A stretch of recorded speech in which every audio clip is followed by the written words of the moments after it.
Death Battle Season 10 has come to an end, but we also got some stuff for the future. That on today's episode of BrobusCast Death Battle Edition.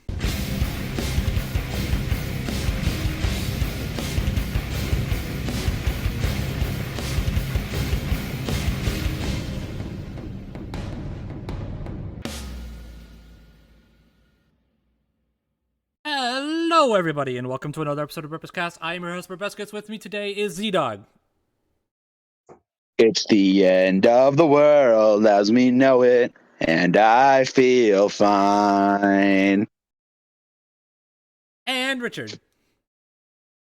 All that you know is coming to an end. Two very different intros. Two very different intros. Although he's very- not. very Although true. to be fair, especially in this case, he's not wrong.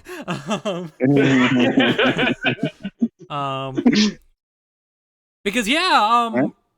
it's over. Death Battle Season 10 is over. Woo! We What a- made it! That we did. What a wild ride it's been. Like, gosh. Like, Doesn't feel like it should be over, but no, it doesn't. it is. How did ZDogg put it? we started off small and we ended big. Yep. I could make a joke here, but I pretty sure I did it last time, so I'm not going to. Okay. Less like a joke and more like a reference, but whatever, Anyways, Yeah. Anyway. Yeah, this year has got a lot of like, Mhm. wow, this actually happened.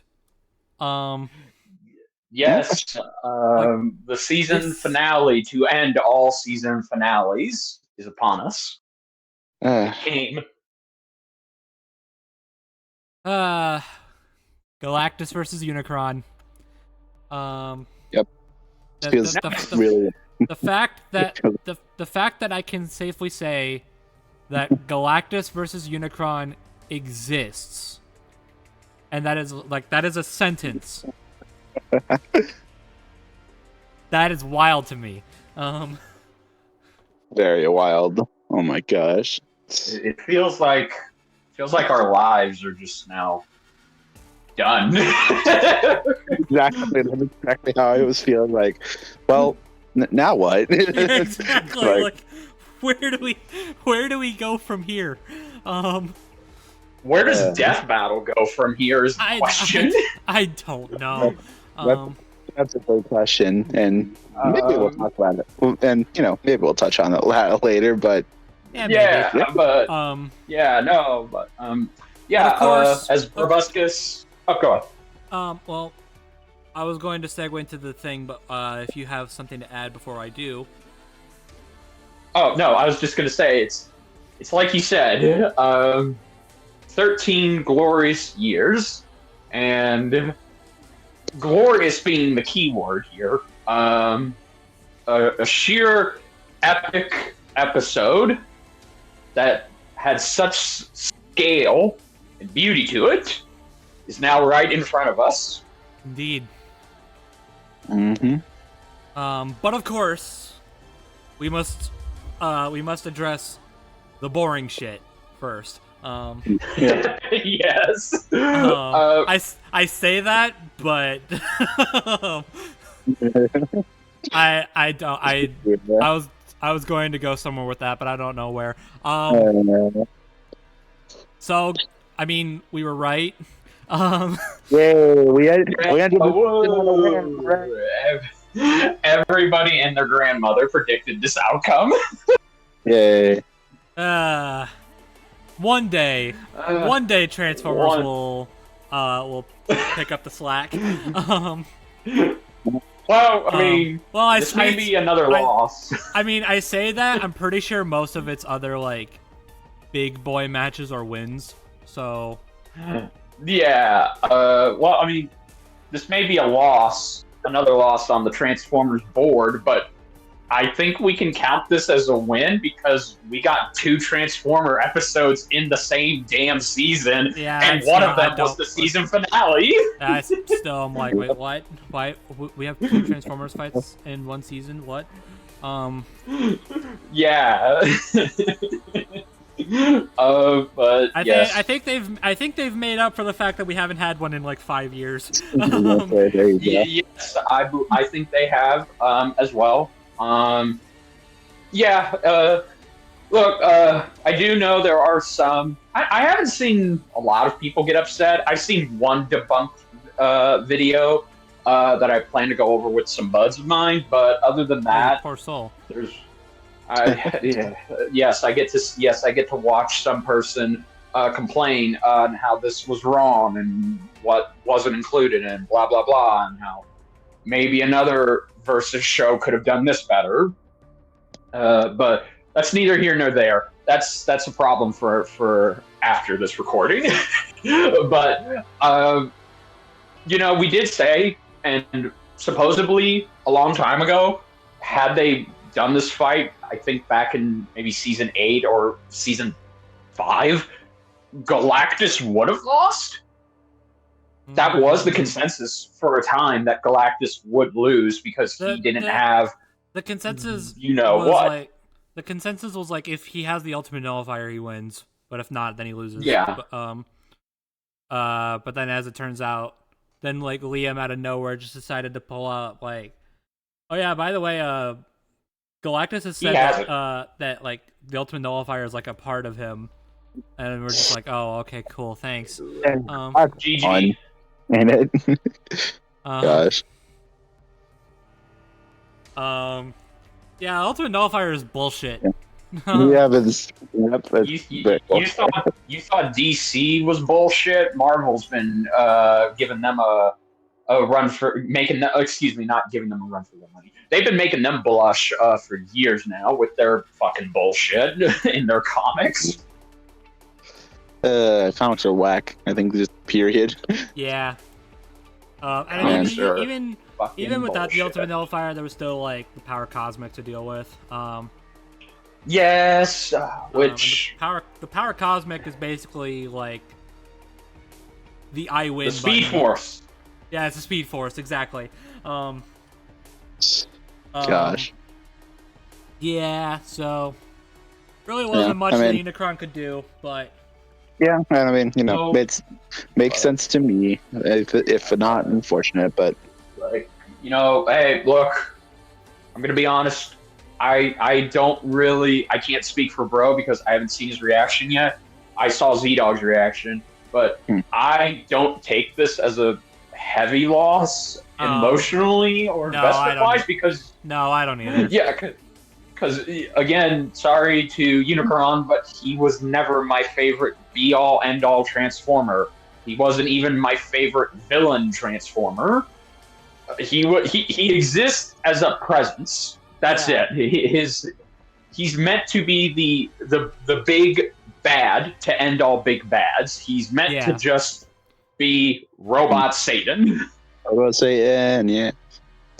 So yeah, pretty much. There's not a lot. Both Galactus and Unicron are both more so like concepts than characters.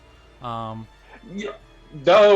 to Marvel's credit, they have tried to flesh out Galactus and actually make him a character. True. And to be fair, it is interesting. But yeah. I do like the idea that Galactus is like, I don't want to eat planets, but like I have to because if I don't, then I'll die, and if I die, then that basically just screws the universe. Yeah, it's the same way how humans need to eat. Otherwise, exactly. We die. Mm-hmm. Yeah, it's just that in Galactus's case, I don't know, a slice of pizza is a goddamn planet. There you go. Yeah, it's the natural order of things. Yeah. If only we had a gigantic Snickers bar, but alas. I mean, do you guys remember the Golden Oldie? I think so. Yes. So So context. There's like it was like a what if comic or something, where Galactus gives the power cosmic to Aunt May. Oh no. What? And so she becomes Galactus's herald, but instead of silver, she's gold. Why? I don't know. I thought that was just a myth. But like, she doesn't want to like give she doesn't want to give Galactus planets with life. You know, why would you? Yeah. So she flies out. I might be getting a lot of this info wrong. It has been a while since I've heard of this. But she flies out and she finds a planet that, I shit you not, is a giant Twinkie. What? I shit you not. And suddenly, Sony, circa 2014, wanting to make an Aunt May movie with her in World War II period is not the stupidest thing I've heard all day today. Okay. I mean, it's really dumb, but I love it. So, yeah, just look at it. Alright, what the hell? Although, okay, so speaking of characters, about them analyses. Yeah, they're good. I like them a lot. Yeah, I like them. Yeah, I like them. Yeah, definitely interesting to hear more because like wasn't too familiar with these two going in, but learning that they were way deeper than just they are evil. They consume. But, that was neat.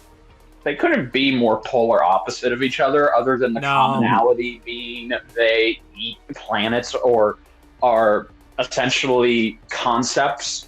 Galactus ends with him just saying, "Look, I don't want to do this. You think I want to eat people? You think I want to take away life?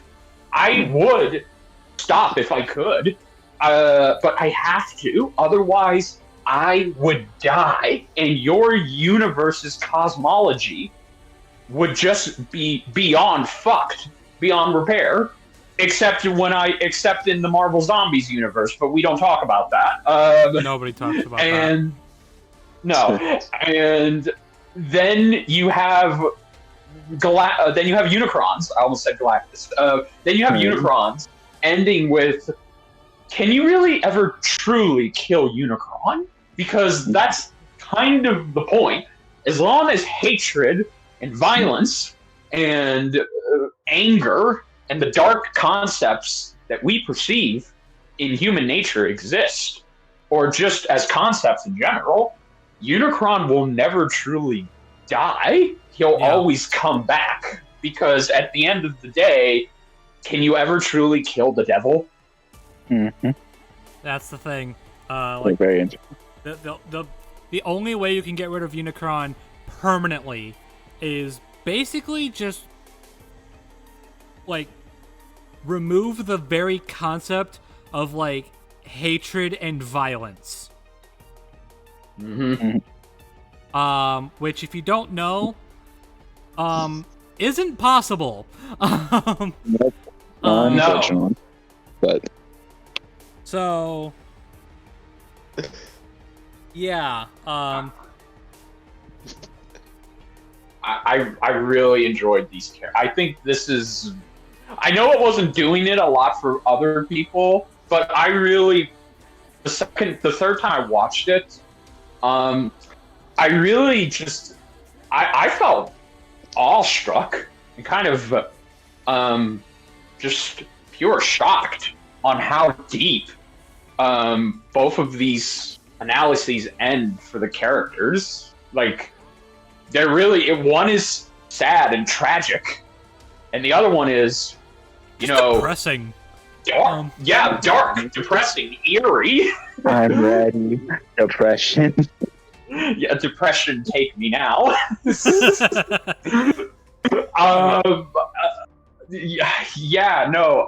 Props to the writing of this episode, because this is kind of what I think we all would have wanted for this, because these are two concepts, as Brobuscus said, not characters, concepts. You're not going to end it with hope or bittersweetness, or at the very least, there's no chance of a better world for these two. It's going to end the same way, and I kind of love it for that. Yeah, it's fascinating. It's like It's okay. The best I can put it. It's like watching both of these two, watching both their respective analyses. It's like watching a dark A24 movie. Okay, okay, both of you need to get fucking educated on fucking cinema. God, why do I have to be the only cinephile in this damn group? Just the awkward silence. I love it. The time is action. Anyway, killing my jokes aside. What are you talking about? We just made a new one. Yeah, sure. Anyway, yeah. Also, props to the boys, DJ and Max, for just going all fucking out. Oh yeah. Yeah. They really kill it on the editing. Like, but to nobody's surprise at this point. Like, yeah, at this point, nah. I think both these two have proved themselves. Like, oh yeah, they know their shit when it comes to editing. It's a very interesting stark contrast to around this time last year when we had Nick and Gerardo end off their stint as editors, and we started this year with Parker and DJ, and then eventually we had DJ for a little bit, and then Max joined, and it's like, okay, now we have our editors going forward. Yeah, well, although interestingly enough, I think ZDogg and I are probably on the same wavelength. Yes, speak your wisdom. Weirdly enough, I'm not entirely sure on the details, but Gerardo is listed in the credits on this episode. Yeah. Really? Okay. And I'm not entirely sure on the details, but he's there. It might be like what because Nick was in the credits for Frieza versus Megatron, and he was like, I got one more in the tank or whatever it was. I think the story behind that was that they were going to do that fight last year, but it got pushed back for whatever reason. So Nick was basically already like working on that one. Yeah. But then he didn't get to complete it. Yeah, he didn't get to complete it. I imagine because this has been a production for the last like 2 years. So I imagine it's probably a similar case to that, but I don't know. Yeah. Well, if that being the case, I'm happy that this season, there you go. Gerardo and Nick got to still end it off. Yeah, they both got one last good episode. Yeah, but to be fair, and interestingly enough, they are both Transformers episodes. That's just kind of funny to me. That is, and also to be fair, it's hard for me to tell it's hard for me to tell the difference between all four of their styles because holy shit, honestly, they're all true. Similar at this point. Yeah. Yeah. So good shit. Also too, shout out. My favorite joke in this episode is how Boomstick perceives the world. Beer cans. And you see Dummy. You see Dummy as a beer can with a Galactus hat or crown on him. Yeah. What are you staring at? Yeah. And also to the McDonald's Happy Meal gag. I found that funny. Yeah, because I even said in my reaction, like, it does look like a Happy Meals toy. And this this is not a plug. This is just a declaration. But your only mate's thumbnail for his reaction is fucking priceless. Yeah, yeah, I saw that. Yeah. Yeah, good stuff. He knew what he was doing. Yes. So yeah. I don't know if this is my favorite analyses of the season, but that's to be judged later. Also, they call out Orson Welles.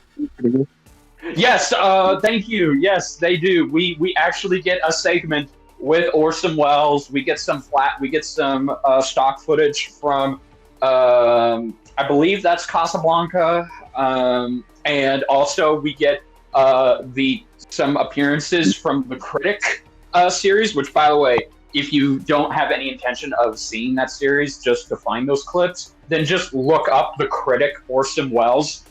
They're fucking hilarious. Orson Welles is being portrayed by I need to really slow down when I say his name. Maurice LaMarche, better known as LaMarche, as the Brain from Pinky and the Brain, and Egon from the Real Ghostbusters, and just a bunch of other stuff from your childhood that you probably know. He did a great job portraying Orson Welles in that show, especially when he's dead. He's like, yes, they've gone to a better place, and so have I. A place filled with fish sticks. Oh yes, they're even better when you're dead. Oh gosh. All right then. Yes. Again, please go check out those clips. Just once again, look up the Critic Orson Welles. You will not be fucking disappointed. You will get a good laugh out of him. But yeah, I love that segment. I even love how they kind of went over his supposed hatred of the Transformers movie, which Bro actually corrected me on when we had a third watch party for it. Turns out Orson wasn't a massive hater of the Transformers film. He actually did like the series. Yeah, he was just like, well, I mean, he was dying, so like... Yeah, exactly. Yeah, so I mean, he does like outright call it like it's like a dumb movie I just voiced in. But yeah. And like he does recognize that like it's a toy commercial. It is a glorified toy commercial. But as far as I know, he had some fun with it. So yeah, and to be fair, when Orson Welles, again, sorry, I swear to God, this is the last bit of trivia I'll give on Orson Welles before we can move on. It's funny he said that it was just a fun toy commercial because before he could get some money fundings for his films, that's how he would make a living. Because his voice was so deep and smooth and just so fucking awesome, he would do a shitload of commercials. There aren't that many, but there are some that have been archived and that do exist on YouTube, especially a funny outtake for some that he did, which involved him cursing out the audio engineer and the director. oh boy. So, yes, maybe I'll show it to these guys later. It's better they see it to believe it. Anyway, so yes, I love these analyses. There's one thing I wanted to comment on, and this could just be I missed it. Blink and I missed it. There's one potential error I noticed that I don't know if anyone else has caught on to it. In Galactus's feet segment, it says he one-shot Darkseid. Oh, he did. Okay. No, that's not an error. That's a thing. Okay. Galactus fought Darkseid. Okay, that could just be a thing of just I'm unfamiliar. And like when I saw that in my reaction the first time, like you can hear me in comment like, wait, what? That's not. but when? So okay. I thought that was just an error. At least I'm pretty sure that's a thing. Hold on. Let me just make Now, sure. now we have to look it up. I was gonna say, because if not, that's just a very odd error. I'm pretty sure it So- was in that. Yeah, it was in that like Marvel and DC Oh, and crossover. on the big crossover. They did. Okay. All right. That's my bad then. Yes. But no. Yeah. Okay. They were Yeah, so very I see good in a- outfits. I see a comic cover, so it's probably true. Very. All right. Fair enough. Anyways, yeah, cool. Yes. Okay. Well, remember how I said this would be a glorious spectacle of an episode? Oh, Yep. we had no Yeah. idea. You definitely And were. remember how Ben and Liam hyped up this episode's animation by saying, "We're going movie quality for this." Yeah, it looks like a movie. Yep. And like to be fair, I it think they does. they properly sold it. They didn't undersell it or oversell it. They just sold it. Yeah, like- because like they say, oh, because like they say it looks like it's from a movie, and yeah, it does. it really does. Like my gosh, it looks So stunning. It just I looks I freaking know stunning. I know the official server has their like their awards thing, and they're gonna do it for the season. Right. Don't worry, but I forget if they have a best visuals award, but if they do, I'm pretty sure this episode already won it. Yes. Because, okay. I'm going to make the bold claim. I will climb this hill. I will die on this hill, and I will fight anybody who disagrees with me. This is probably the most visually pleasing fight in death battle history. I am putting that on the table. This is the like the most visually appealing fight in death battle history. Yes. Like it looks Yeah, I'll fuck it. I'll read so it good. Like, okay, it's we really have a funny contrast here because with Goku versus Superman 2023, all of the animators on that, the in-house death battle animators, the usual guest animators, and the Rooster Teeth animators, everyone pushed themselves to their absolute breaking point to make that animation look as if it could be from an anime, or at the very least a crossover game. And the visual spectacle of that shows it. However, then you get to this fucking monstrosity of visual gorgeousness. It looks as if the Maya team, the Rooster Teeth Maya team, just said, cracked their knuckles and just said, let's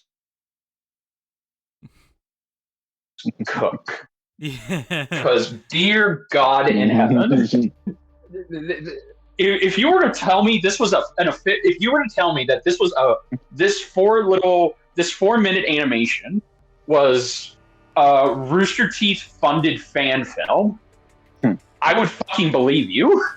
Yeah. Honestly.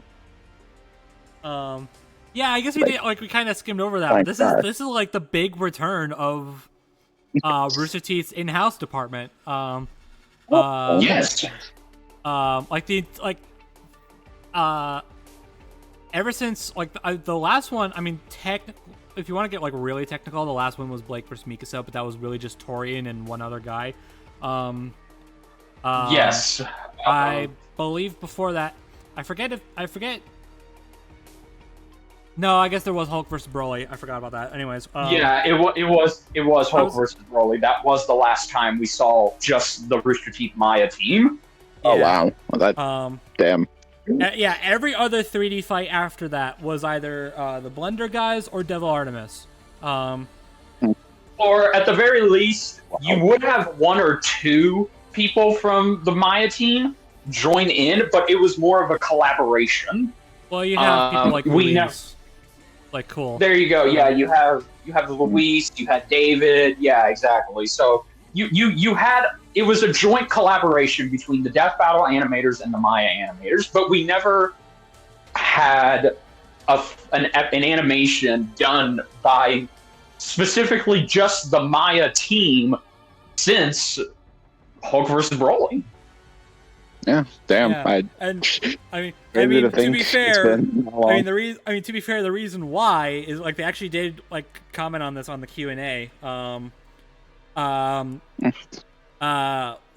I said earlier, this fight has been in production for the last like 2 years.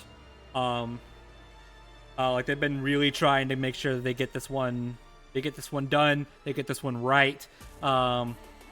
So I imagine when they joked about like when they did the was it Madara Aizen? Yeah, it was Madara Aizen.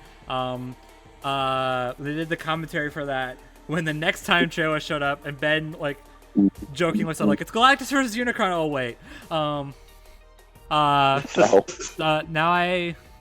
I have a better idea as to why that's the thing. But on top of that, they were also all being like, they also were all really busy with like Ruby Volume 9. So like they had to prioritize that, which fair enough. Agreed. But Volume 9 is over, so now that can be brought back here. Like they even said on the Q&A, like the stars basically aligned. Like they've got this episode pretty much locked in now. Our own department is free. Let's do it. Yes, and there's another thing to also, because a group of my friends we commented on this last night when we did our reaction. We don't talk about the budget for the show enough on this show because it's really not relevant to the conversation. We're just here to talk about the episodes themselves. And to be fair, we also don't know every detail. No, we don't. But that being said, if you were to just look at this animation, and if you just came to the first thought that came to your head was, man, they either overblew the budget or they managed to make a little bit of money look like a lot of money. I think it's, judging off of how they've reacted, I think it's the latter, but either way. Even if they did or didn't, it's you can see you can see dollar signs all over the screen. Sorry, yeah, but you wanted to work, yeah. Nope. Come again? ZDogg, what was that? No, I'm sorry, there's something else. That was other thing. Keep going. Okay.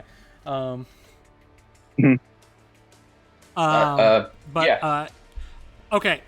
I know I say this a lot, but it's only because it's true. The Viz Post team do not get the credit they deserve. Oh no. No, they do not. If the Maya team is the nail, then the Viz Post team are the hammer. Yes. Yeah. Yeah. Like I'm honestly like remembering like imagine all those episodes that Torian did by himself. Like there was no Viz Post team, it was just him. And you realize that the effects on some of those episodes, they're not great. No. But I love the guy, but damn. Yes, no, he was a one-man army, but it showed. He was a one-man army. Yeah. But going from like that to this, like, what the hell, man? I don't even like just comparing this to Hulk versus Broly. Hulk versus Broly, and yeah, that has also not aged well. considerably in terms of certain technical aspects, but that's not the point. The point is, even Hulk versus Broly's post VFX didn't have this sheer level of quality put into it, and that also was a cosmic. Well, that was a semi-cosmic scale episode. Yeah. Or here's a better comparison, which I'm surprised nobody else has mentioned this, but I guess I'll be the one to just pull the plug. Compare this to Darkseid versus Thanos from season 5. Which that's just not. Oh, it's an easy comparison. No, I feel like I also must say this. Regardless of what you feel about Darkseid versus Thanos, I almost said Unicron.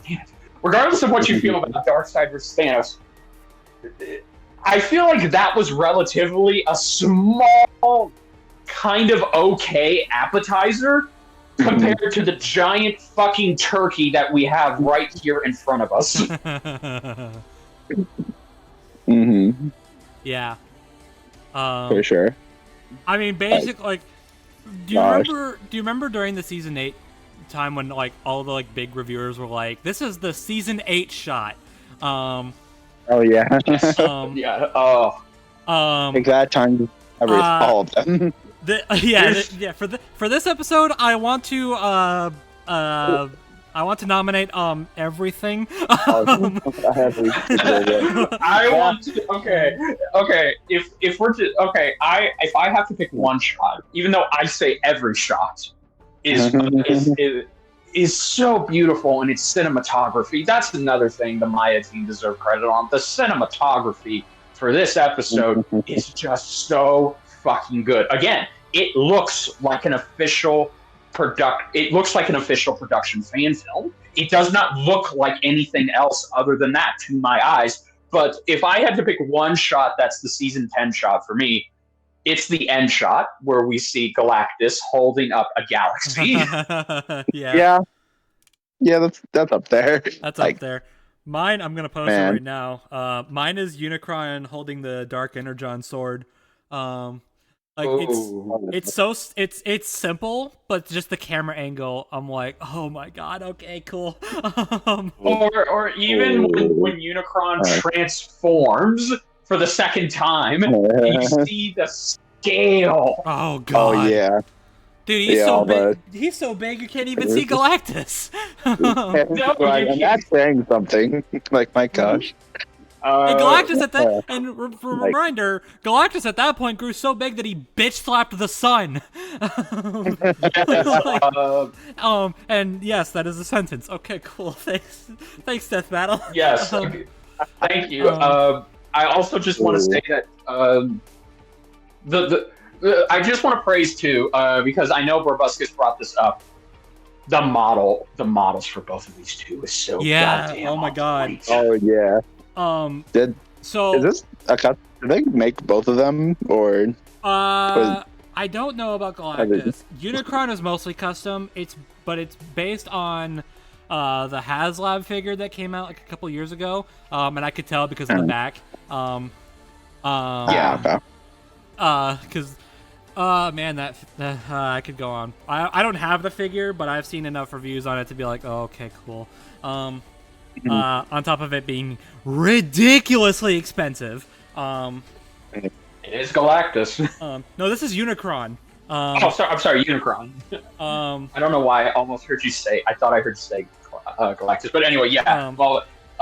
This is also a Transformers toy.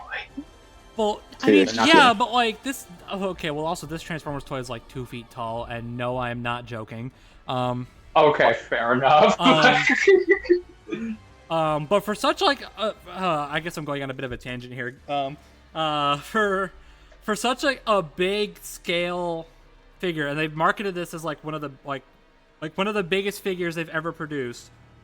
It is what we in the Transformers community call a shell former. Now, if you don't know what that is, I mean, you can look it up for yourself. But in case you can't, for whatever reason, shell formers are basically the alternate mode is like basically everything about the alternate mode is in the back, and it folds around the robot mode like a shell, hence the name.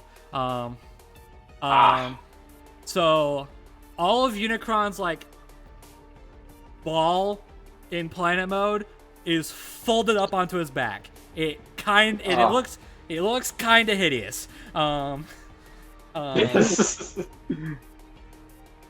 it really just makes you think. I mean, again, I'm going on a tangent. It really just makes you think. There's a third-party figure out there because there are third-party Transformers toy producers that made their own Unicron figure. That's A, smaller, B, less expensive, and C, looks more accurate to how he looks in the movie, and does not have all the junk on his back. Well, that's good. So. Well, okay then. Fun times. Anyways, I don't know why I went on such a tangent. This is No, podcast. it's okay. Yeah. These models, which by the way, yes. I'm sorry, I'm just gonna say that figure, the Unicron model figure. That's what Unicron's model is based off of. So me and Bro and I, because Bro and I really love the '86 movie. Well, Bro loves it a slightly bit more than I do, but still, we're both fans of the '86 movie. Well, either way. Okay, fine, equally. Since we both equally love the Transformers '86 movie, our biggest, they have to fucking do it moment was we need to see Unicron transform. And granted, compared to 37 years ago, when that moment happened, it was literally the biggest what the fuck moment in Transformers history, and the show had only been going for 2 years at that point, and the toy line slightly a bit longer than that, but it was something that we had never seen before. So to see that moment in theaters, it was so fucking good, especially since that movie had a relatively small budget compared to modern day animated films. And you can tell compared to modern day, the budget on the '86 movie is like going out to buy a sandwich. It's really exactly. Small. It is, yes, and you could tell that they spent the last bit of money that they had, which, by the way, did not know this until Bro pointed it out. Toei Animation animated the movie, True. So that was cool. So Toei Animation literally just chose to focus all their efforts on the transformation sequence for Unicron, and I wanted to see that in Death Battle. And Jesus Christ, we got it. It looks so fucking good. Yeah, it really does. My gosh. It really does help that it's based off of a toy, doesn't it? Yes, it does. And we actually get to see the transformation on screen, thank God. Yes, and again, and this is again, I please don't take this any other way than what I'm about to say it. But it's like, okay, that awesome transformation sequence in Megatron vs. Frieza that Devil Artemis was able to do? You thought that was fucking badass? The Maya team are pretty much decided to go even one step further than that. Because, again, the little details and how you capture the scale of when he transforms, it's so fucking good. And I did see some reactors kind of have, I don't want to say a nitpick, but there was a bit of shock and surprise that they immediately went to Unicron transforming. He didn't get to fight in his planet mode, and it's like, well, what's he supposed to fucking do in that thing? What the hell is he supposed to do in his planet mode?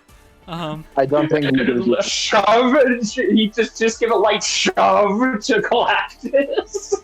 He's like, Galactus will shove you. Yeah.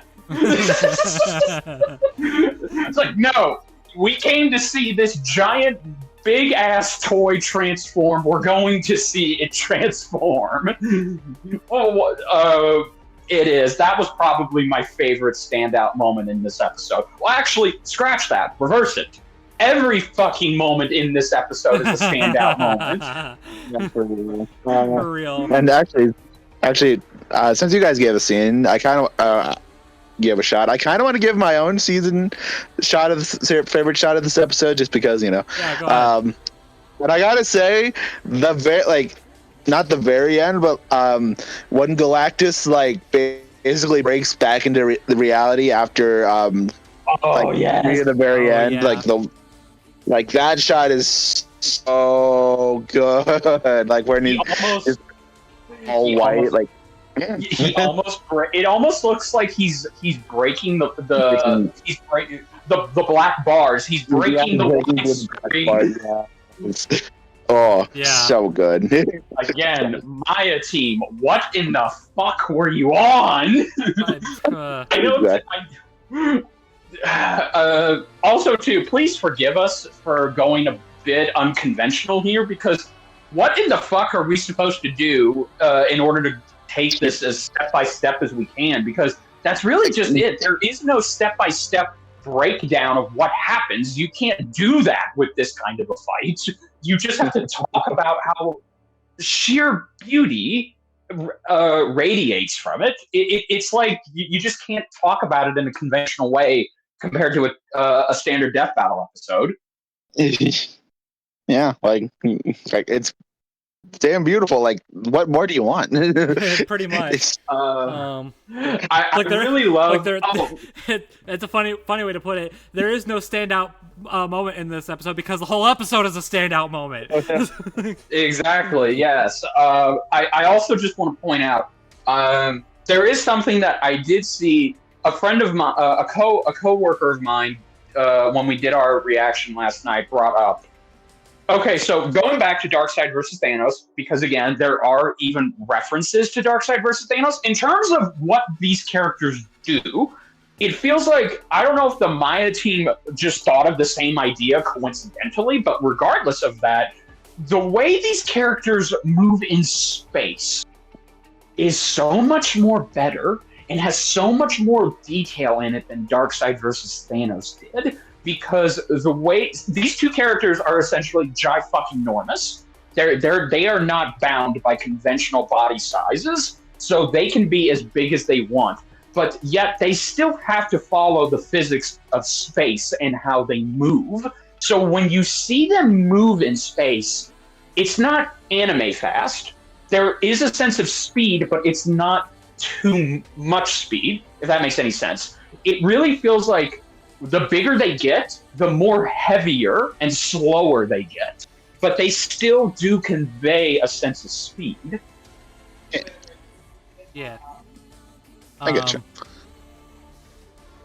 Yeah. On top of that, they're just at the beginning of the fight, they're fighting in front of this massive black hole, just way in the background. It's like, oh, okay, cool. And actually, speaking of black holes, Unicron, grabbing a star, grabbing a star and making it a black hole, crushing it in his hands, making a black hole, and using that as a weapon. That is so cool. That's so raw. My gosh. Also, we get Galaxy chucking in this. Rena, I am so sorry. Boys! Rena, if you are watching this, I am so sorry. Okay. All right. Yes. Okay. So it was one thing for us to get planets, suns, fucking black holes thrown at these two. But the fact that these big-ass motherfuckers grab goddamn galaxies and toss them like fucking baseballs at each other is the hypest shit you could ask for in this whole series. Yeah, accurate. Yeah. Gosh. That had to be intentional, right? That had to be an intentional nod. They knew what they were doing. Again, it is. It's like, look, again, that goes back to what I was saying.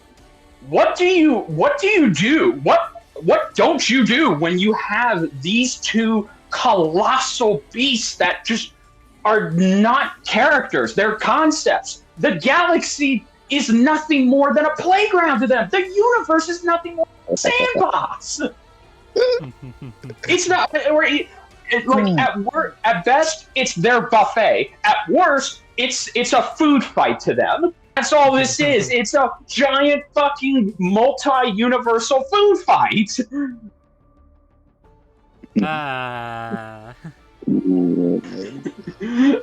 Also, too, we didn't talk about this, but the opening and how it starts is so fucking beautiful. It's funny, but beautiful. It's just like, hey, bitch, that's my food. No, it's my food. Oh, you want to fight?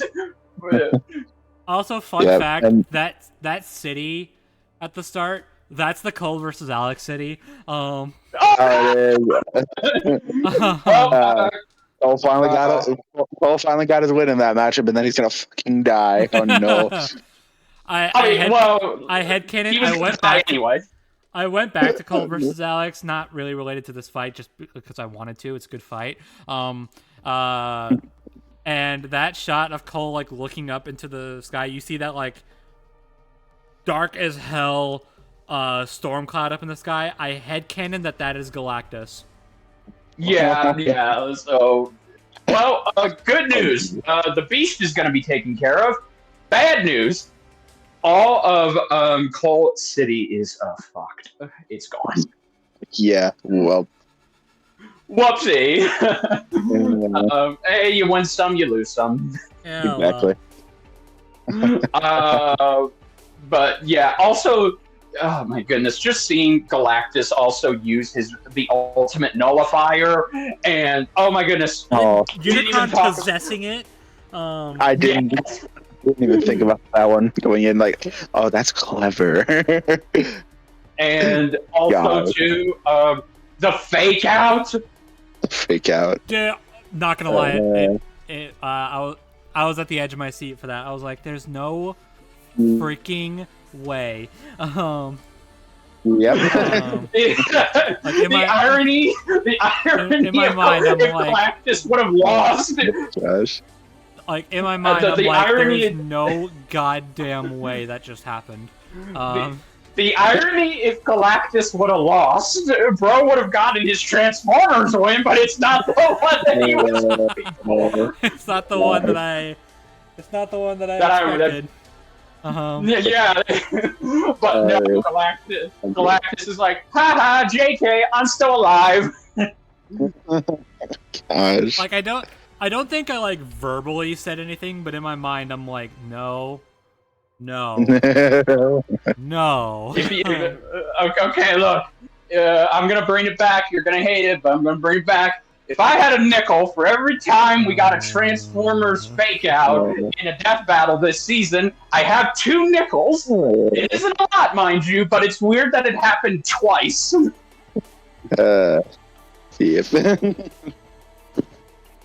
Oh my god, yeah, no, yeah, again, what needs to be said? This episode is just fucking, look, it may not have nuance in its writing. There may not be any emotional bonds forged in the end. There may not be some bittersweetness. I mean, if you're gonna forge an emotional bond with Unicron, then I think there is something seriously wrong with you. Yeah, exactly. It may not have the stuff that Death Battle has been cooking with, but I don't care. I really don't care. This is straight up. This is okay. They said it in the last episode, but what this is essentially the equivalent of 2 giant ass expensive action figures going against one another. It's funny because that's what Unicron is. Yeah, so you're not getting a conventional story-driven episode that is trying to feel like, oh no, this isn't just 2 action figures going against one another. No, these are actual characters that have actual thoughts, emotions. Now, screw that shit. These are 2 big ass monsters going against each other. And to be honest, I think that's what every Transformers fight should feel like. It should feel like an action figure fighting another action figure. Well, I don't know about that. Because other like Unicron is different. Like you might even say Unicron is built different. But yeah, to be fair, the other Transformers, they do have thoughts and feelings and emotions. So they do, but I okay. So I mainly just mean in terms of choreography, not terms of jettisoning jettisoning actual thought and characters. Like, no. Don't. Sorry if I misworded it like that. No, I just mean in terms of how the fight should feel, in terms of its action, it needs to feel like they're two fucking action figures going up against each other. Fair. Yeah. I mean, what do you want us to say? Honestly, like, exactly. Honest to God, what do you want us to say? It's Galactus versus Unicron. You got what you came for. Yeah, it's just really entertaining. Like, it's just a damn good fight. Like, what more do you want? Go home. Don't actually get the views, but still. They already clicked on this video. It's fine. Yeah.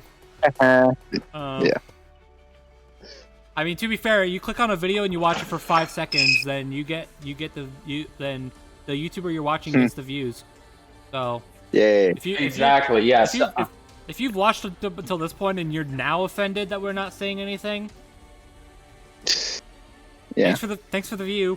Yeah, exactly. It's like no.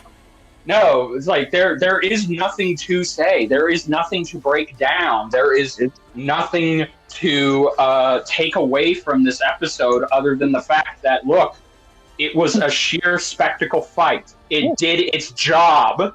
Yeah, it's just a visually stunning, good-ass fight. I mean, yeah.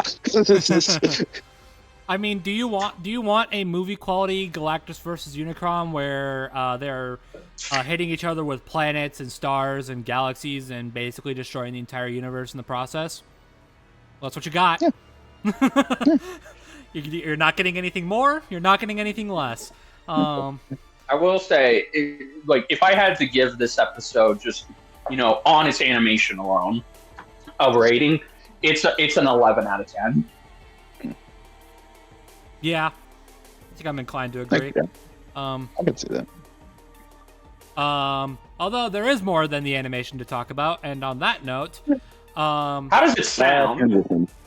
Well, I mean, for starters, we have the return of the greatest voice actor name in the history of ever.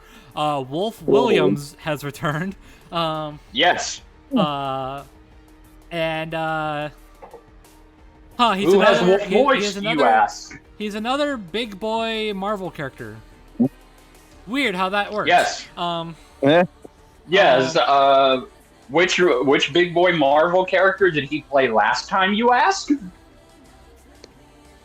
Well, actually, funnily enough, his last episode is in Unicron's analysis. So it's like, there are now 2 episodes starring Wolf Williams that feature where he voices a Marvel character, and the episode features the character Apocalypse. And of course, the other one I'm talking about is Galactus versus Unicron. Yes. So. Yeah. But yes, he is Galactus, and he's a really damn good Galactus. I think if you had problems with... Okay, so just want to point out, just talking about his performance real quick, I know a lot of people, I think it was us included, we may have had difficulty making out his exact performance as Apocalypse because of the sound filter that they put on him. So, but that being said, just hearing his voice here, it's so good. Buttery smooth and very good.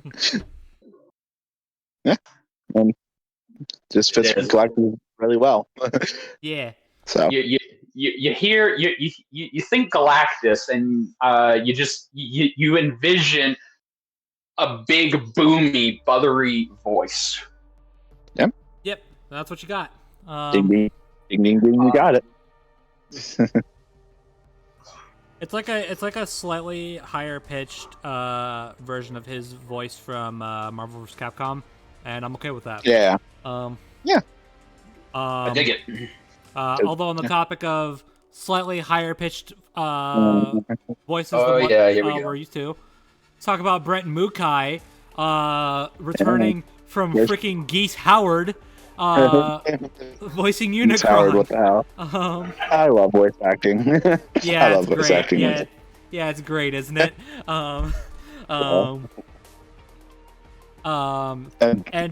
mean, this role definitely wasn't predictable to guess. Like, what the hell? You said it. Last person. he said the thing. Predictable. Okay, I'm done.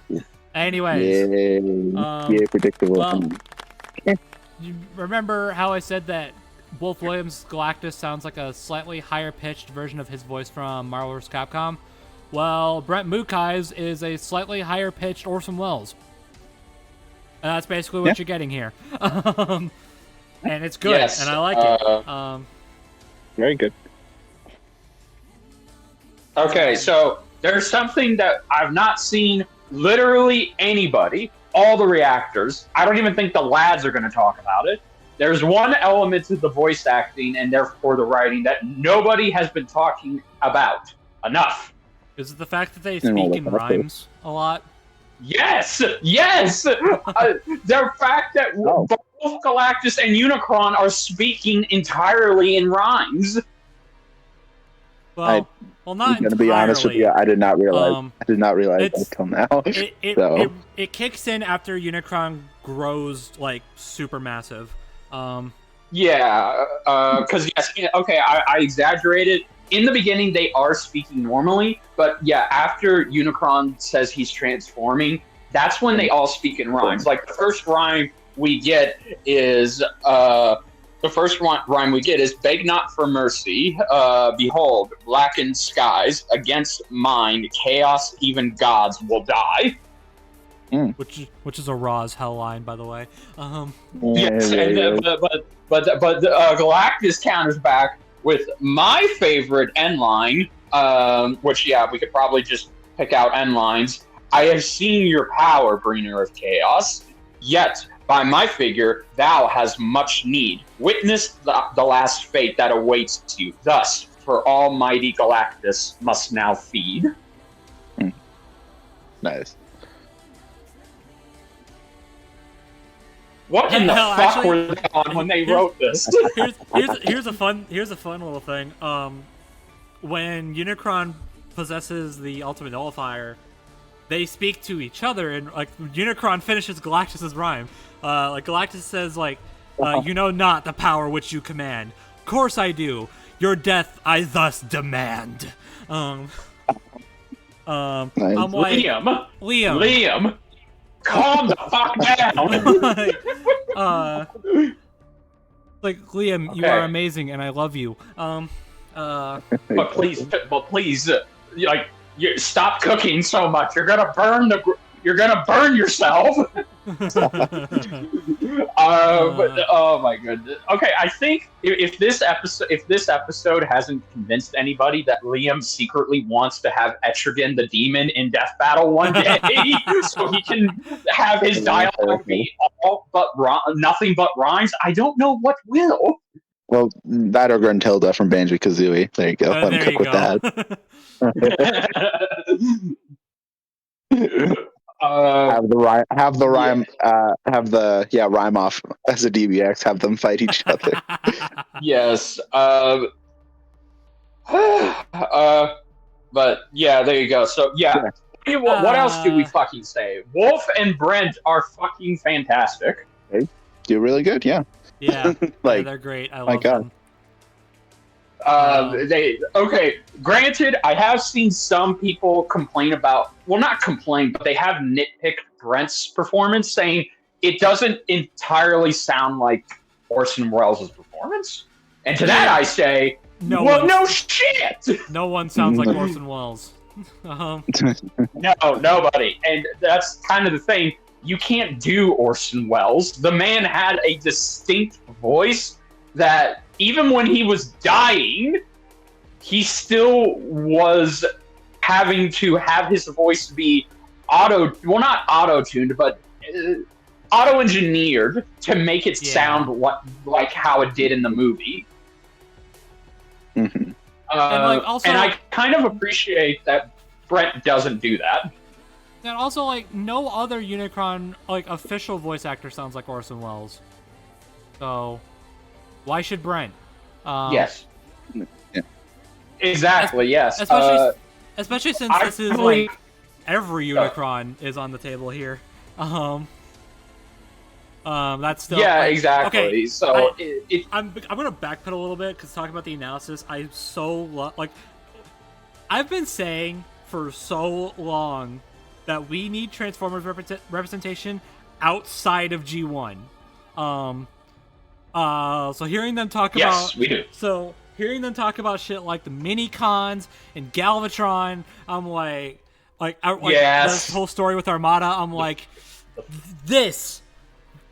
More of this, please! Do it, you cowards!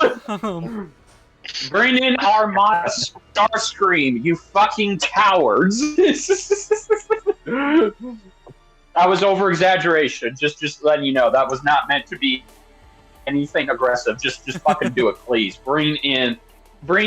This is what I've been saying too. Bro's pretty much echoing what I've been saying when it comes to other Power Rangers material. Just because you bring back the same franchise doesn't mean you have to do the same iteration. We can do multiple iterations of this same franchise. Yeah.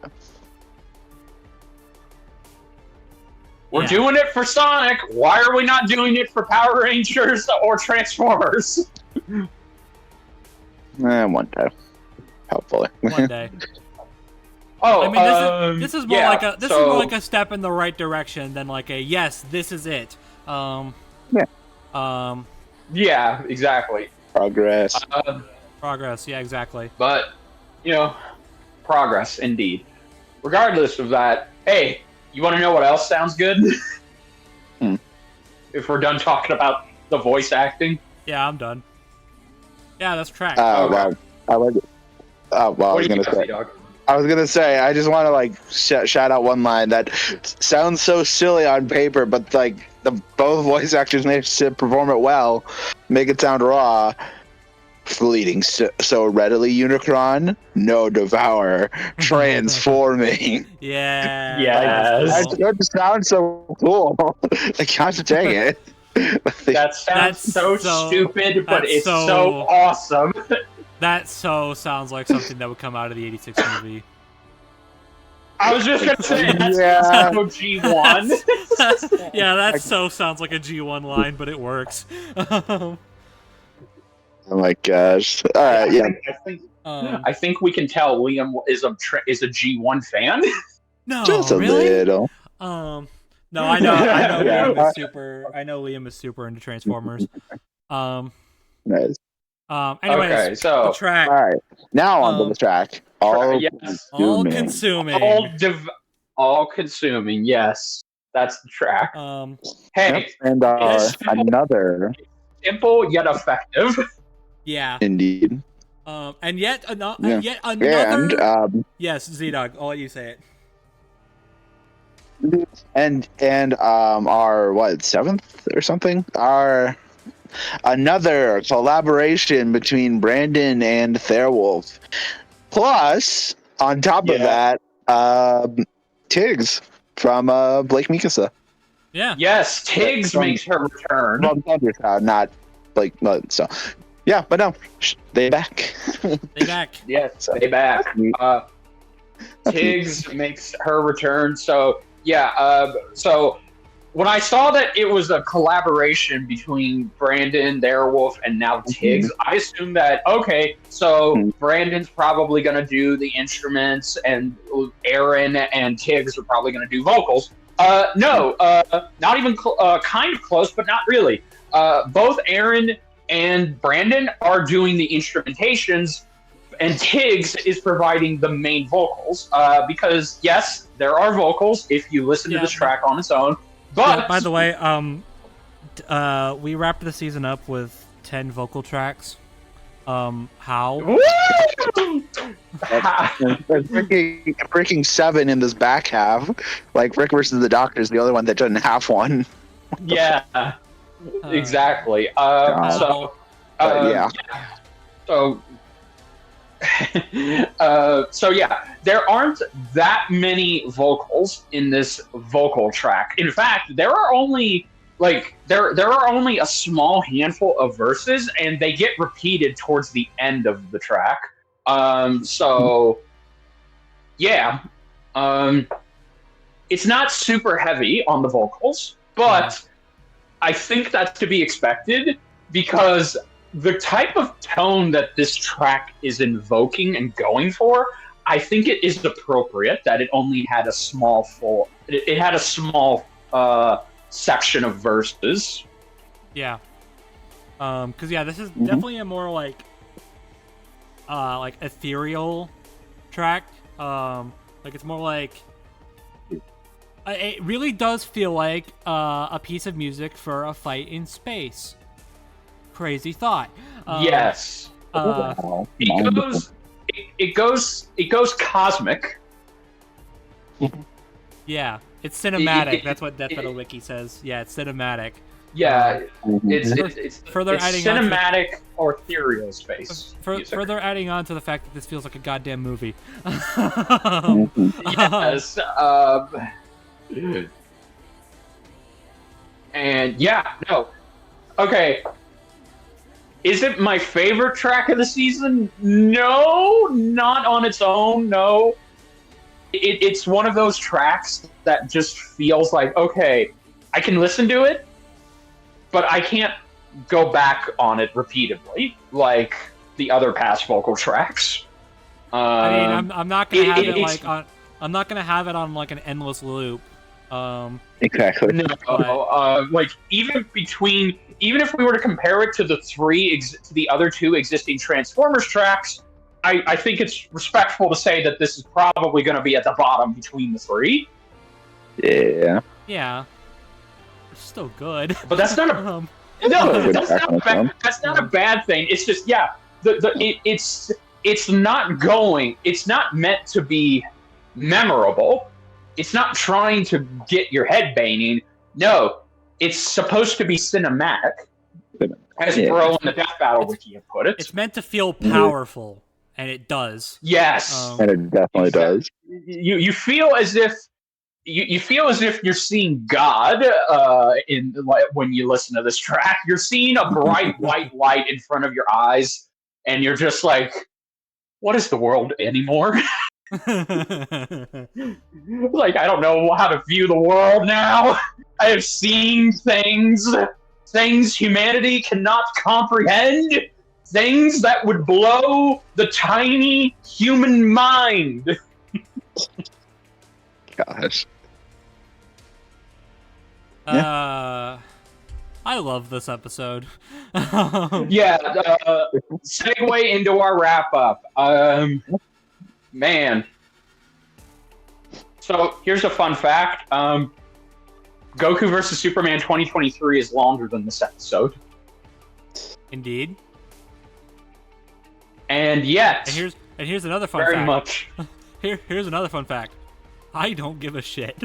I was gonna say, but yet that doesn't change anything because it's not. Again, this has been a 13-year requested matchup, and I think it would have been very disappointing if it didn't feel like a movie, because that's really what this episode had to be. It couldn't just be another standard episode. It couldn't be a filler episode. It couldn't be a mid-season episode. No, it had to be a Goku versus Superman level episode that goes up to 11.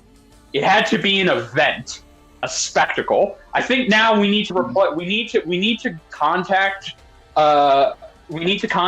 every the dictionary company, and we need to have the word visual or spectacle. Have a picture of this fight in there to describe the phrase spectacle visual.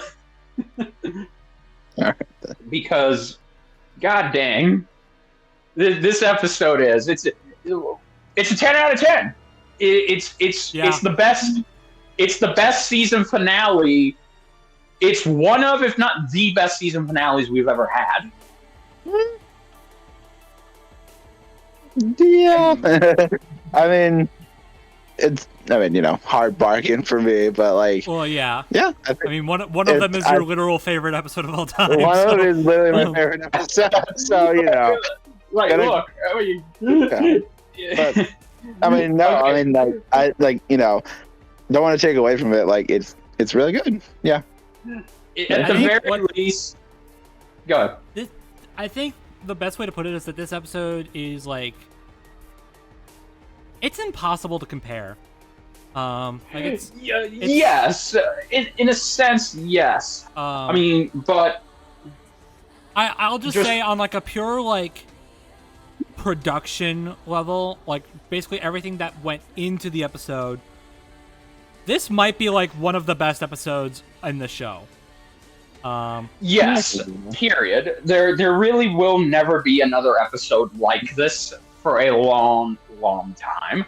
And even then, I feel like it's not guaranteed. It's funny because of like the episode that literally just came before it. Is this the modern day Goku versus Superman? I wouldn't be against calling it that because I know that's like funny because literally the last episode before this was Goku versus Superman, but like I mean like compared to the original. The original, yes, I think it is because that's really the best. Again, this is why I think it should be comparable to the other season finales, just in terms of what it brings to the table. Okay, if not that, at the very least, this season finale kicks both. This season finale kicks Pinkie Pie versus Deadpool, Pokemon versus Digimon, and Gogeta versus Vegeto's asses in terms of what it does and and how far it goes to really say, hey, I'm not an average episode. I'm a fucking season finale. Yeah. And you do not want to get me started on Pokemon versus Digimon, but that's a story. That is a story for another day. Fair enough. That is a discussion we can have later. Okay, but that being said, I do want to say this. Just as Bro made his bold statement, I want to make my bold statement. I love this episode. I was never emotionally invested into it. It was never my matchup. It was nothing I wanted or requested because these two characters are not my favorite villains from the respective franchises they originate from. This episode had no meaning to me. And for that, it still turned out to be a godsend that this episode is now here. And it somehow managed to be the most production-wise, like Brobuscus said, production-wise, it managed to be the best episode of them all because of what it was able to do. However, I hate to say it, and this is where the bold statement comes in, this is not my favorite episode of the season, and it's not going to be in my top 10 favorite episodes of all time. I mean, wink, wink, nudge, nudge. Okay. Yeah. Okay. I think because I won't say too much because I honestly don't know myself. Like, it's just the season in general is gonna be like so hard to compare and contrast with everything. Oh, like, God, yeah. It is gonna be one of those things. Yeah, and like, Lord have mercy on us, all three of us. Like, and I guess I'll give a bit of my hot take right now, but like, is this like, I don't know if it's gonna be near the top of my ranking, I'm gonna be honest, but that's just because it's just that hard of competition. And I mean, like, okay, this episode's like, I enjoyed this episode, don't get me wrong, and I won't lie, this is going to be a bit of a hot take. I kind of prefer the way Goku Superman ended, like in like its analysis. I guess I'll say that. That's one thing I'll say. This okay, because like this episode, like yes, is good. It's spectacle. It has a great fight scene, all that. But I don't know. I just the way Goku Superman rap in general. I think because like the way that wrapped up, like it just feels like it's the end of an era of the show. It just felt like it could have been the ending note of Death Battle period. Whereas this one, like, oh yeah, it's just an ending. So if that makes any sense, I don't know if that's just me rambling, but that is accurate. That is accurate because don't get like, and like I said, I gotta like, I'm not like 360 on 360. If I could speak English, I'm not like doing a 360. Like, it's a good episode. I enjoyed it. It's just, man, it's just like, you know, just I don't know like where it's gonna rank. Honestly, I'm gonna be upfront with you. That's just a testament to how stacked this season has been. Yes, exactly. And if nothing else, it just feels nice that this episode's in our hands. Like, you know, like you know, like I'm mostly like supporting this episode from the side, like from the sideline, like, oh yeah, this should happen. But like, it just feels nice to have it in our hands at the end of the day. Okay, I think I got it. Okay, finish ZDogg, and I'll say what I'm going to say. You finish. Okay, yeah, it just feels nice that it's in our hands, and like, you know, it came out to a damn good product. Like, I can't complain. It's just, you know, I don't know how it's gonna rank with the rest of the season, and that's just how good the season's been overall. Okay, so here's the thing. I have an interesting way to compare the differences between the enjoyment factor of the two episodes. Imagine if Goku versus Superman 2023 and Galactus versus Unicron are diamond engagement rings. One is you have Galactus versus Unicron. It's a giant bloodstone diamond. It's big. It's beautiful. It sucks you in with the reflections it casts from light, and it just has so much value in terms of how you look at it. And then you have Goku versus Superman. It's a normal, but decently well built diamond engagement ring that means love and means everlasting. It's not about it's not about the money. It's about the love that you have for someone. And I kind of feel like that kind of sums up both these two episodes and how their enjoyment factor can vary. Because Galactus versus Unicron, we have said it more times than I can count. I'm pretty sure we've created a drinking game on how many damn times we've said the words visually, spectacle, and beautiful, and just every other word that means this episode looks fucking good. This episode is nothing more than giant eye candy, and it succeeds at that. It's eye candy to the eyes. It's amazing. And now we can look at it and it'll last in our minds forever. But then you have something like Goku versus Superman, like ZDogg said. It kind of feels like Goku versus Superman 2023 was the end of an era for all of us as Death Battle fans. It felt like the cap. It feels as if now, well, guess what? It's done.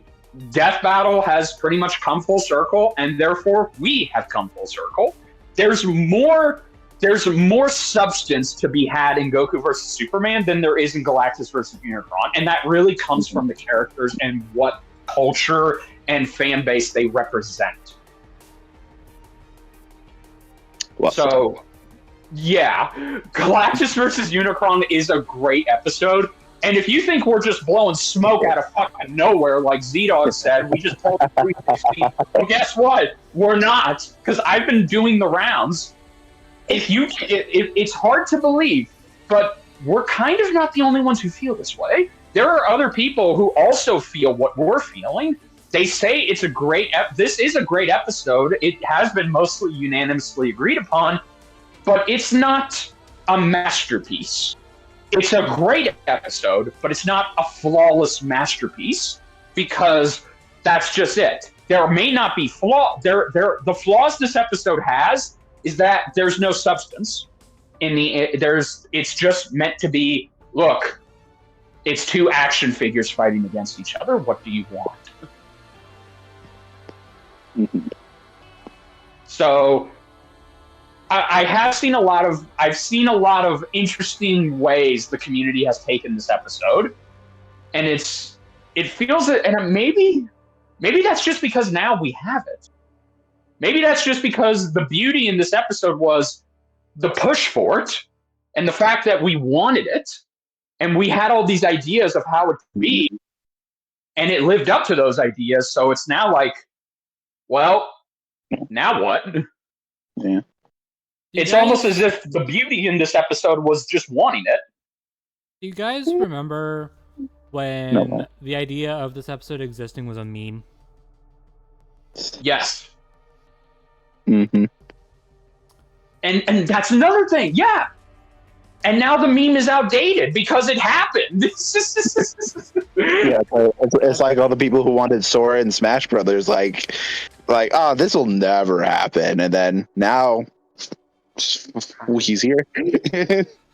It feels like it feels like we have to start over now.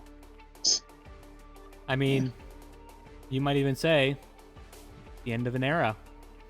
Yeah. It is. We've been saying. Well, I mean, we've been saying it for Goku vs. Superman, but so this is the end of another era, I guess. I don't know. Figure that shit out. Yeah. Yeah. Honestly, I mean, I don't want to give away like how I feel about it in comparison to Goku vs. Superman because, well. Oh, I haven't even begun. Or next episode, we'll talk about it. There'll be time for that. But for me, like just on this episode, like really, I think like apart from just like how does it look this good, how does it look this good, and how does it sound this good? Really, it's just like how does this exist? Yeah. Like we now live in a timeline where we can say that we have now watched Galactus from Marvel fight Unicron from Transformers, something that we've been talking about for like 10 years now, and it's here. Like ever since we got the original Goku versus Superman, this is the fight that's been like that they even said it at a panel, like Galactus versus Unicron has basically become their new Goku versus Superman. Granted, obviously a lot has changed, like in time and whatnot. Like Thanos vs. Darkseid shot up, and then Omni-Man's Homelander shot up, and it's like whatever. The point is, is that for the longest time, like if there was any fight that we've been saying for over a decade now that this needs to exist at some point, and we just kind of kept thinking like, is it actually going to exist? It's this. This episode exists. Galactus versus Unicron exists. We live in that timeline now. Like what? Yeah. So like honestly, this episode is a I know the term milestone means something very different in this community, but bear with me. Like this episode is a milestone purely because it exists. Like for the sole reason of it happened. It's here. We have watched it. That's what marks this as like a it's like a legendary moment in this show. Like it's like a, I don't know. I'm trying to find the right term for it, and I can't. But I guess that more so just kind of goes to show, huh? Okay, I have another real life example to give for how to describe this episode, and now that it's here and it's done. Sure, go ahead. And then we need to move Okay. This episode, now that we have this episode, it kind of feels okay. And I know you both are going to laugh regardless if I tell you not to laugh, but it kind of feels like with this episode, it almost feels like we got married. We say we got married, and we're happy. We got the girl, and that's it. Okay, sure. I guess you. I mean, it's not wrong. Like I can't like argue that. So sure, I'll let you have that one. Thank you. But yeah, so season 10, it's over. It's done. Holy shit! But yeah. So 10. But 15 years. 10 seasons, 13 years. Yeah, sorry, 10 seasons, 13 years. Almost 200 episodes. Oh, we're getting there. We're getting there. But don't worry. If you think we're done talking about season 10, ooh, you're in for a surprise. Yes, you are. Yes, you are. Well, we'll have some fun with that. Yeah. So, but after this, the question is simple. Where the hell do we go from here? Go? Yeah. like this season we got like two of the biggest like not just like two of the biggest fights, and then just all of it. Like how do you follow up from this? Well, technically we got three of the biggest, but yeah, your point still stands. The point still stands. So yeah, so like, how do we follow up on this? Well, gentlemen, we don't know. There certainly are teases as to where we could be going. Mm-hmm. There are.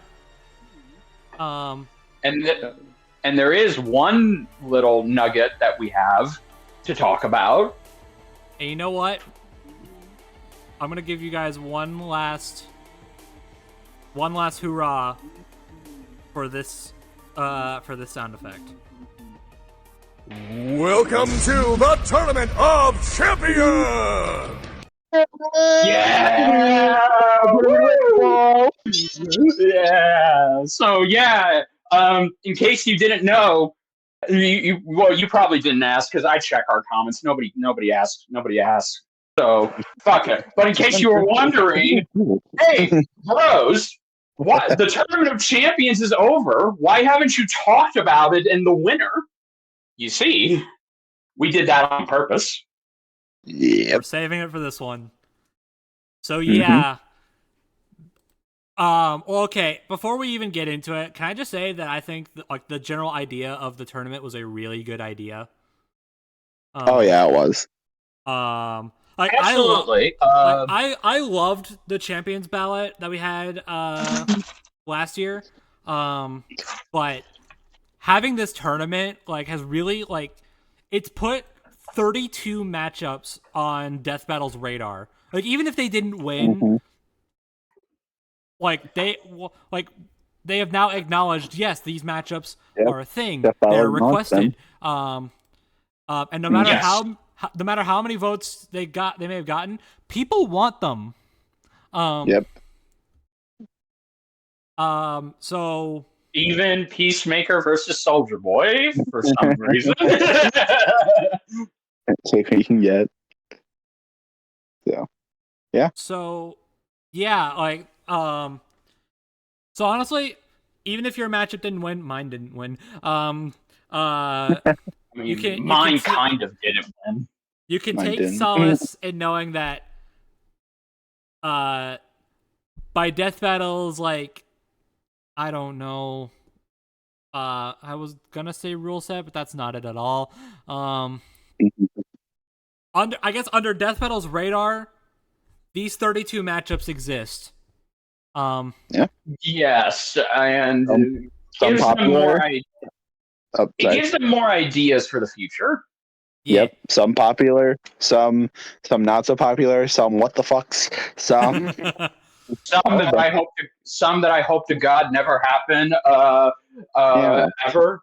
I'm looking at you, Monokuma versus Core Sensei. Don't you dare show up here. You're probably gonna get upset when that happens. Anyway. Probably. Anyway, but at the end of the day, only one can win. Yep. Yes. Only one can say that they are locked in. Now to be clear, this tournament was meant to lock a fight in. It was not meant to be like, oh, these other 31 matchups didn't win. I guess you're not getting them next year. Like they have gone on record to say that like nothing is deconfirmed for next year. Yes. When the tournament started, they didn't even have the lineup locked in yet. So don't for all you supporters. I was gonna mention a particular I was gonna mention any singular matchups, but I'm not going to. I'm not gonna call them out on that. No. For all you supporters of any of those matchups that didn't win, don't lose hope. Yeah. Just the best thing I can say is just look. Don't give your hopes up about them happening. About at least a handful of them happening next season. We don't know. We do not know. Best thing we can do. Best thing you can hope for is that maybe they can be locked in and put on for the season 12, because again, season 11, I imagine there's a lot that they're going to have to find some way to just come up with a sheer episode order that somehow, at the very least, manages to keep the train going from the monstrosity that was season 10. Mm-hmm. And to be clear, monstrosity is not meant to be used in an offensive term. It's just meant to be like, what the fuck? Season 10 was just full of nothing but whoppers. Exactly. But yeah. But at the end of the day, only one can win. So what did win? So what did win? For those who are curious for some reason, I feel like at this point you would already have known. Well, my dear viewers, my ladies and gentlemen, and everyone in between, the winner of the Tournament of Champions, 2023 edition, and the episode that is 100% guaranteed to happen in season 11 is Wile E. Coyote versus Tomcat.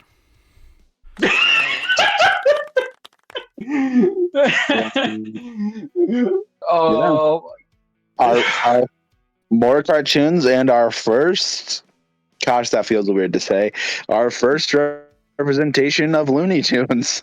Yes. I'm sorry, I didn't mean to laugh over the clapping. I am happy. But just hearing that being said, I cannot believe that this is real and that it won. Yeah, honestly, you want to talk about an upset and just a matchup that it could be nice if it won, but I don't think it's going to win. Yeah. Just look up that phrase and boom, there's Tom versus Wile E in the dictionary. Yep, like Wow, like you know what? Good for it, but how? How? Yeah, that's what I was gonna say. Like, How? That's where I come in, dear viewers. You see, so okay, so also too, in case you also couldn't tell, that does mean, unfortunately, for the second year in a row, Kratos versus Astra, which we should have peaceful moment of silence for, didn't win. And it was a hard-fought fight. It put up a great fight. It arguably had the potential to come out on top. But there was one teeny, tiny little thing that kept it from winning. And unfortunately, it just didn't have an answer to that. Until after it lost. I was gonna say the Game Awards came a little too late for this, unfortunately. Yeah, so the reason why Tom versus Wily got so much push was because specifically for Wile E. Coyote. So I mentioned this to these guys months ago that a Wile E. Coyote movie, and now it's these guys' turn to keep a straight face as I say this sentence out loud. There is a Wile E. Coyote movie that was and still is in development. That had Wile E. Coyote sue Acme Corporation, and he would be going up against the Acme Corporation lawyer, being who was played by John Cena, and the movie would be produced by James Gunn. Okay, good. Thank you both for keeping a straight face. Oh, don't worry. I mean, you've told us all this before, so. I know, but again, and it was announced again. Warner Brothers, let's just say, has not been making good decisions this year. Let's put it lightly, like that. And it was announced that they were going to shelve this movie and write it off. That got a lot of people upset, not just fans, but as it should, but investors. And somehow, some way, I don't know how, but the fans and Hollywood united to save this movie, and is currently on some. It's fighting to get picked up. No development at this time, but that's not where this goes. Trust me, I'm getting to where this push for the matchup comes from. So because of all this going on, this gave Tom versus Wily a shitload of firepower for it to win its respective polls. And even as the months progressed, something new would come out about the movie, or fans would be rallying for the movie, or they would just be making more and more of an effort to get Tom versus Wily to win. And it did. So, yes, it was purely because Warner Brothers was fucking it up, and the fans were like, no, now we need Wily versus Tom to win this, because Wily needs some justice. So, yes, that is where this comes in. Oh, and also, in no small feat, Tom and Jerry have a new cartoon series that was made by Singapore Cartoon Network, and it is amazing. So, there's that. So, there was a lot more recent stuff going on that just helped Tom versus Wily that just kept it being pushed to win. And it's like ZDogg said, the Game Awards, unfortunately, had to come a little too late with some backup, because as it was announced at the Game Awards, God of War Ragnarok got its first DLC. And yeah, it by the time that was announced, it was too late. So there you go. I guess you can call this the Tournament of champions death battle curse. I was gonna say, God, funny how that works, ain't it? Mm-hmm. What? So yeah. And I mean, to be fair, I mean, not like the matchup didn't have its spin before that. Tom Wiley, that is, like, No. it just that convenient timing helped it a little bit. Just a little, Just a little bit. Just a little bit. Yeah. So, Regardless of what, it's here. We will be getting it eventually in season 11, which, man. And what do you want us to say? So I mean, I guess yeah, it exactly. doesn't help that we talked about this already. We did. Okay, now, yeah, we did talk about this already. But it is nice. I'm very, very happy that this episode won. I think it's great that we're going to be getting more cartoon characters, but not only that, it's like ZDogg said earlier, this is going to not only be our first ever Looney Tunes representation, but this is also going to be our first ever Hanna-Barbera representation. Scooby-Doo, not Hanna-Barbera? Oh, okay. Sorry, right. I was going to say, but still, I mean, still second representation of that. Like, man, like what? I will gladly. Oh, sorry. No. You go ahead. I will gladly accept more Western animation reps because before could have been doing better. Like Death Metal could have been doing better, and then the past few seasons we've gotten at least one per season, and then season 10 decided to season 10 decided to give us what four Western animated reps in like the second half alone. Yeah, that sounds about right. To be fair, y'all voted for one of them. Yeah, we did. So yes, that is true. Okay, so correction. Yes, Tom is the second representative of Hanna-Barbera, but I think why I said he would be the first is because Scooby-Doo is what Warner Brothers thinks modern Hanna-Barbera is. I just want to make that clear. But Tom and Jerry are Hanna-Barbera. They are what made Hanna-Barbera what they were. These two, this duo is more iconic than Scooby-Doo himself. So that's kind of where that came in. So yeah, but yes, the fact that we're getting Wile E. Coyote as our first Looney Tunes representative and not, the rascally rabbit or the duck or so yeah, this is fun. But I wasn't expecting it, but welcome. Yes. No. I have hopes for this. This is definitely going to be my most anticipated episode of season 11.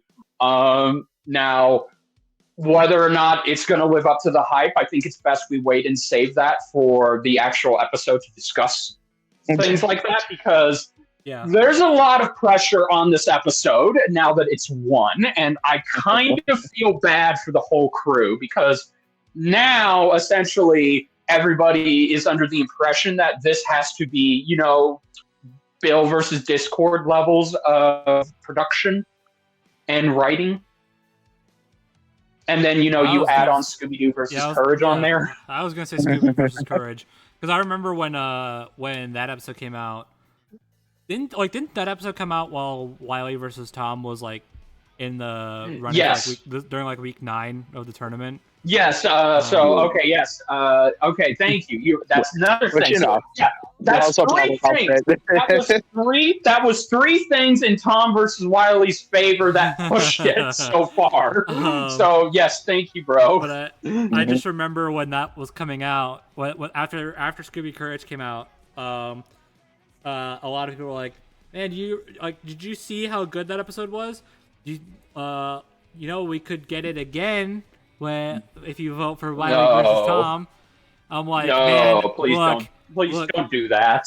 I'm like, look, Wily versus Tom is a very different beast entirely from Scooby versus Courage. Hell, they're not like. I would go so far as to say they're not even like that comparable as matchups, other than the fact that like, hey, they're two cartoon animals. Smile. Yeah. And they both are under the same corporation umbrella. Yeah. Like, that's it. That's what you got. Apart from that, very different matchups. Very different. Yes, and I do want to. I am tempering my expectations because look, I don't care if this episode is on those kinds of levels. I just want it to be a good episode. That's it. I don't want it to be a master. It doesn't have to be a masterpiece. It doesn't have to be Bill versus Discord or Scooby versus Courage. As long as it's good, I'll take it because I just want it to be funny. I want it to make me laugh. Yeah, exactly. I want I want it to make me good say and ha funny. ha. You know. Yes, because we haven't had a comedic death battle episode that has made us laugh so hard to the point where we practically kill ourselves from laughter since Hercule Satan versus Dan Hibiki. Just in terms of non-stop jokes that just are so good. Yeah, so that's what I want for this episode. I want it to just be good, funny, and I want it to be worth the votes because that kind of is the whole point. If this episode, if the Tournament of Champions is the one that, if an episode from the Tournament of Champions is the one you voted for, you should be getting your money's worth. So yes, I want it to be I want everyone to get their money's worth with this episode. So please, Death Battle, take as much time on this as you need. Yes.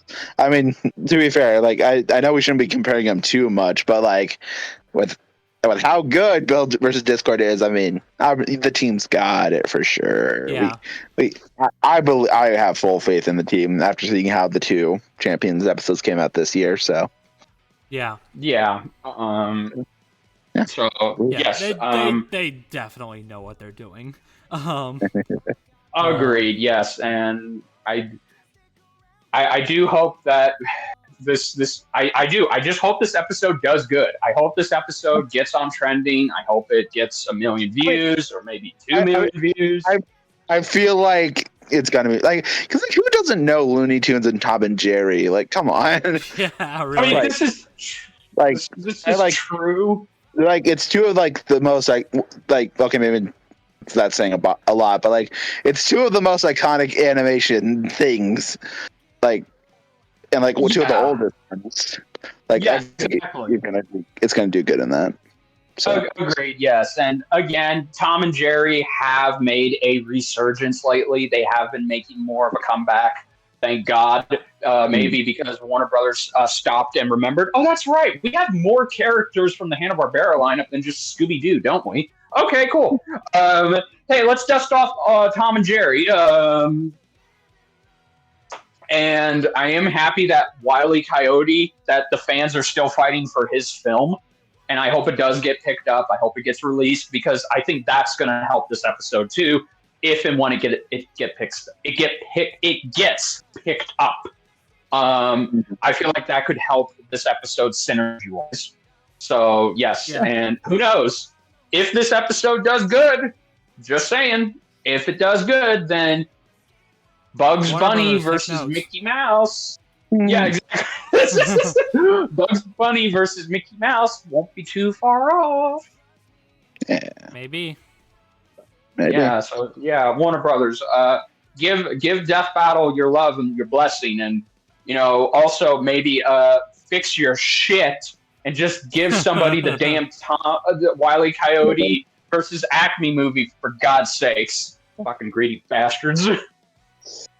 Yeah. No wonder Barbie and Wonka are your highest grossing movies and most profitable movies of the year. You fucking useless idiots. Well, I mean, honestly, you say that, but a lot of people actually really like Barbie.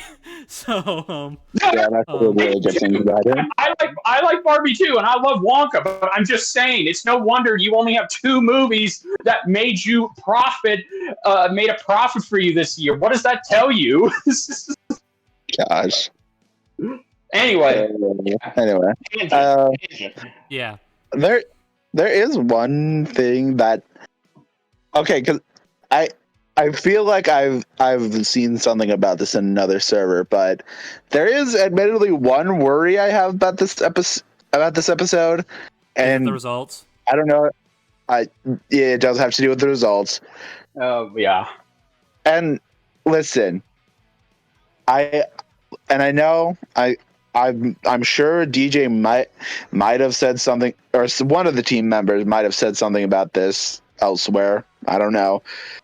I really hope this doesn't end in a draw. Like, I understand why it did for Scooby Courage, but I just don't want every cartoon character, like every Toon Force versus Toon Force fight, to end in a draw. That's my main worry. If DJ or anyone else has said something about it that is news to me, yeah, same. I don't know. I could be wrong, but okay.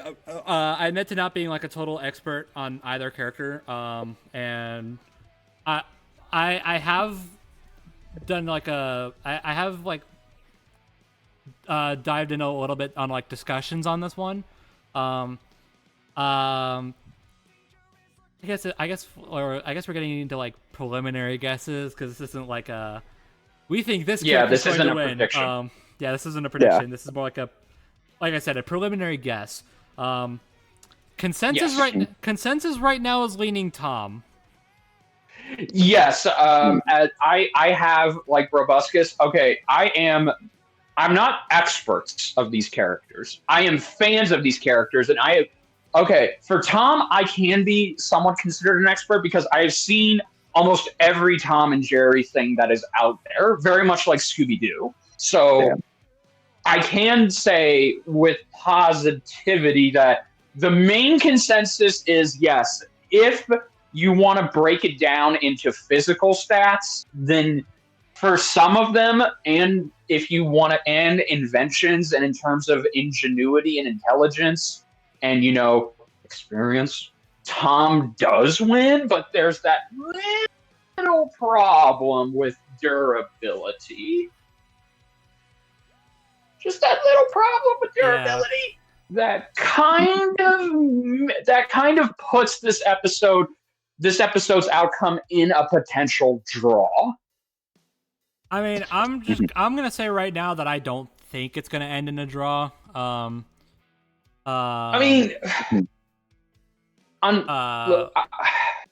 Because here's the thing. Scooby versus Courage, that fight ended in a draw because neither of them had a solid win condition. And they were both, at least after Scooby versus Courage's crossover. And then both were considered equals in like physical stats. This is kind of diving into membership things, but I'm just gonna say right now, during the Q&A, they were asked like if a character appears like undefeatable, what do you do? And Liam was pretty abundant that like they'll find a way. They'll find something. Okay. And like Scooby and Courage, they were undefeatable compared to each other. And I think Liam even said like Galactus would kick both their shits in. Well, yeah, no shit. So all right. I mean, that wasn't like dedicated. That wasn't like directed towards like Wily versus Tom. I don't even know if research is done for that one yet. No, I don't either. But like, I do believe that they will find a way to make sure that it's not a tie. Yes, even if it means they have to come to some even if it means they have to make an unorthodox call, because I might as well fucking just say it. Look, the reason why everybody believes this ends in a tie is because none of these two have a way to kill each other. Well, actually, there might be something, but we're there going. Isn't. We're going too far into it. We're going. Yeah, way too far into I'm it. just gonna leave it at that. As of this recording, I have looked into every corner I could. I've scoured the internet. I've had help from friends who have done more scouring than I have. So far, until we see otherwise, there is no way these two can kill each other. But if Death Battle manages to find something concrete and conclusive, or let's just for the sake of argument say they make an unorthodox call, then there is a chance, if not a slight guarantee, that this will not end in a draw. But it's just a matter of waiting, because I do see the trepidation from ZDogg and other people, because everyone voted for this fight. So it would kind of suck if the fight that you voted for and you were championing and you were, essentially pulling a red runner and a hyper ends up in a fucking draw. It feels like a waste of an investment. So I get it. Well, to be fair, red runner, by the way. Yeah, to be fair, everyone loved Scooby Courage, even though it ended in a draw. Like, I get it, and if Death Battle does come to the conclusion that it does end in a draw, it makes sense to me. I will be okay with it. I'm like, this is someone who likes I enjoy Toon Force characters. I just don't want the the community consensus or I just don't want the community consensus or or the Death Battle consensus. I just don't want Toon Force I just don't want the idea that every Toon Force versus Toon Force fight will end in a draw, I just don't want that to become a reality, if that makes any sense. Yeah. Again, if Death Battle does the research and, says that and makes sense, I will accept it. I don't know. I just don't want that to become a thing. I don't know they already it might kind of seem that way with the ones we have. I just don't want every Toon Force character to become, oh, they use Toon Force, well now they win. Yeah. I understand. Yeah, no, that is I would be afraid if Bugs Bunny versus Mickey Mouse would be the same way. So I totally get what you mean, but again, it's like Brobuscus quoted Liam on Scooby versus Courage had to end in a draw. Because if not for the crossover movie, then spoiler alert, Scooby-Doo would have won. So it had to end in a draw because there was literally, they had counters to each other's counters. There was no way that was going to end in a win. And we went over, that, they just go to the same stuff. But I get it. And I'm not trying to say that it's I don't want to be misunderstood. Yeah, no, that's cool. Yeah. So at the bare minimum, as of right now, there is a possibility that it could end in a draw, but we just have to wait and see. I personally don't want it to end in a draw either, but at this point, I honestly could take it or leave it because I love Wile E. Coyote, I love the Roadrunner cartoons, and I love Tom and Jerry. So if it ends with neither of them killing each other, that's fair. But very much like Bro, if it ends with Tom winning, even if it means they have to do some kind of unorthodox measures of really making that conclusion fit as best they can, say they have to go off of they have to go off statistics on, okay, this Tom has this, and that. And while, yes, both of them are equally, they equal each other in terms of sheer physical durability stats, the fact of the matter is Tom just has more advantages, and therefore that's enough for him to get a win. If it comes down to that, then Tom, and if Tom wins, then this is going to be my favorite episode of season 1. Valid. You're saying. I mean, okay. This is the last thing I'm going to say, and then we'll move on. Yeah, tag in. You end it off. Yeah. This episode has the possibility of a character winning because the other character accidentally kills themselves.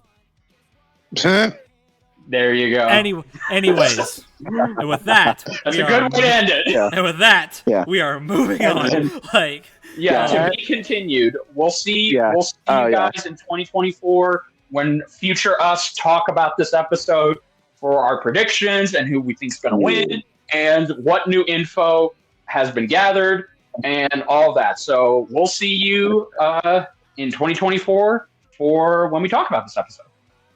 Yeah, get hyped. But for now, But one more thing. Because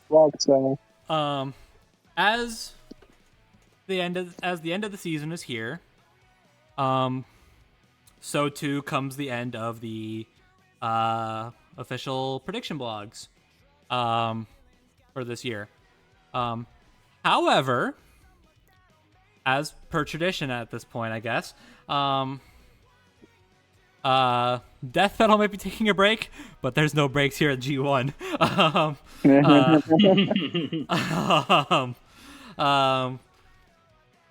Because we got some more stuff to go into as well. Because of course we got some bonuses to talk about. Or well, I guess we'll figure that out. Well, okay, first off, let me just say shout out to Twice for that little teaser he put together. It is really good, and I like it. I was going to do one myself, but I kind of lost track of time, and at this point, I kind of lost motivation to do so.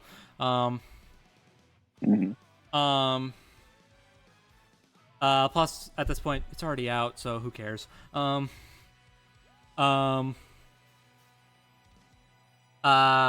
that teaser threw in a few clips for like teases of potential characters. I say potential of characters we're going to be looking into during this season break. But one full matchup. And at the very least, we're going to talk about that one full matchup. Yeah. Because, as a member of the team myself, I know who all of the other guys are fighting.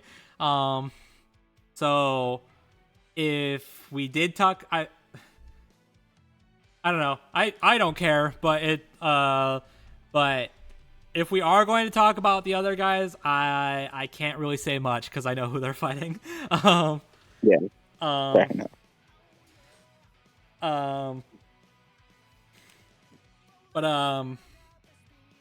But let's talk about the one match in particular. So, did you guys like Scrooge versus Shovel Knight? Yeah. That was alright. Well, if anybody is watching this and your answer is no, well, I got some good news for you. There you go. Well, okay, I guess the better question is, did you feel that Shovel Knight got the short end of the stick? If the answer is yes, then I got some good news for you. Yeah, we good. Because we're gonna be doing him again. But Yeah, baby. we are not putting him against Scrooge. Although we did talk about that. We I won't lie, we did talk about doing so, but we're not doing it.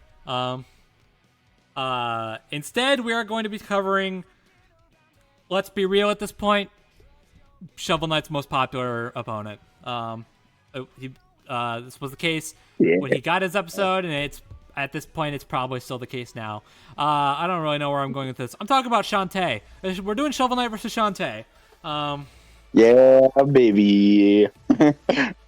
And I get to talk about Shantae again. Yeah, funny how that works with the script. I'm gonna be completely honest. I did not know we were doing this. I found out because I wrote a Shantae versus Lilac death battle script, which I have just now nonchalantly plugged, and it is in the link to it is in the description of basically all of my reaction videos since it came out. So please go check it out. I really enjoy how it came out. But I found out that we were doing this while I was writing that. Nice. So I saw that the chat room get created, and I was like, wait, what? How fun. I knew we were like talking about doing like either like I said, we were talking about doing either this or reanalyzing Shovel Knight versus Scrooge, because we do reanalysis blogs. And I know Shovel Knight versus Scrooge is kind of like a hot debate, I guess you could say. Oh, Yeah. But I guess we decided on Shantae instead. And even though I'm not complaining, and I honestly kind of prefer it this way, I'm not entirely sure when we decided on it. But all right, here we are, I guess. Well, doesn't matter now. Doesn't matter. I mean, probably some discussion that I missed. I don't care. I should say that I don't care. But I'm just like, I just saw that I just saw that room get created. I'm like, when did we decide on this? But yeah. I won't lie. I honestly would have been a little interested in I mean, you guys could also just do it later down the line, but like, yeah, I would like, I mean, I feel like this again is kind of the definitive match for Shovel Knight, whether you like it or not. Yeah. Like, there are I mean, obviously there are other ones. Like, I know Arthur is probably also up there, but yeah, Arthur's probably up there. Yeah, but no, just stick with classics, and I know Moro did Cuphead. Yeah, Cuphead. Yeah, that was such good animation. My gosh, but nope, we're sticking with Shantae. Sticking with Shantae. Yep. Can't you will not hear me complain with more Shovel Knight representation versus or heck, just indie game representation. And just more indie game representation. Period. Yeah. Like, I don't care. I'll gobble that shit up. My indie games, can you tell? So I mean, I think in particular is Shovel Knight. Yeah. But I mean, you're not gonna see me disagreeing. Shovel Knight's great. I like it a lot. That's a good game, yeah. And I'm honestly very curious how this one's going to turn out, because I have seen... Okay, well, first of all, I mean, this will be interesting because have you guys even touched Shovel Knight before? Or is this your first time? I played Shovel Knight. That's my first time. No, I know. For the blog. For the blog, is this the first Shovel Knight matchup you guys are doing? My bad. Well, a Scrooge versus Shovel Knight blog does exist, but that was, when the episode was coming out. Oh yeah, I guess that blog was coming out of there. Yeah. Anyway. But, yeah, you forget that this little thing has been around for quite a while. Yep. Hooray for aging. I mean, I didn't start. I mean, when I started, I was like, I was about to say freelance, like this is some job. It's not. I can confirm right here, right now, that no one at the G1 prediction, like the G1 prediction blog, we do not get paid. This is not a job. We do this for fun. Gosh. But no, but I didn't start until like season 5. I joined on like when we did the Black Panther Batman one, and then I like became a full on member during like season 6. I think like I asked to be on the Mega Man one, and then the Mega Man and then one of the team members was like, "Do you want to just like join us fully because you've been on so many of them at this point?" And I'm like, "Sure, why not?" So here we are, and how far we've come since then, that's for damn sure. Yeah, but what I was gonna say is, I was wondering if you guys have like done any like digging, because I don't know if you guys have done any looking into feats from the other games, because when Screwed Shovel Knight came out, I think it was just Shovel of Hope, unless either that, because I know Torment come out. I don't remember. Anyways, I guess it doesn't really matter. It's been so long. I don't think they talked about it in the episode regardless, but no, they didn't. But at the same time, they don't talk about a lot of things in that episode. Yeah. Can you guys tell I don't think Brob likes that episode? Anyway,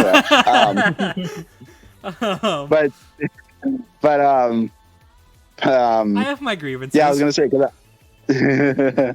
understandable. Well, and that might be a discussion for another day. But what I'm trying to say is, there are feats from Spectre of Torment and Plague of Cards that may not have been looked into by anyone. I don't know.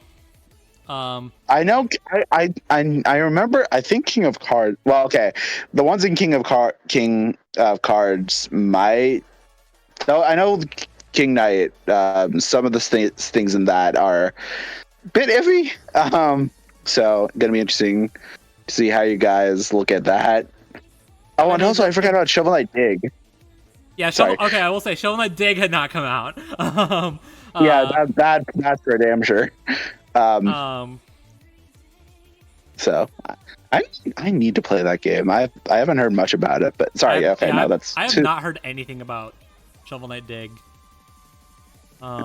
Need to fix it. I heard that I remember seeing the announcement for it. I'm like, oh cool, Shovel Knight's getting another game. And another full on game instead of another instead of a DLC story to add to what is it, Treasure Trove? Is that what it's called? Treasure Trove, yeah. Treasure Trove. It's not like we're doing another story on another one of the order. Thank God. Yeah. Honestly, I have nothing against the other. I have nothing against Treasure Trove, but I feel like. Okay, admittedly I haven't played it, but but I feel like after going into, I feel like after going into King Knight, I feel like that's when we're are we sure we're not scraping the bottom of the barrel here?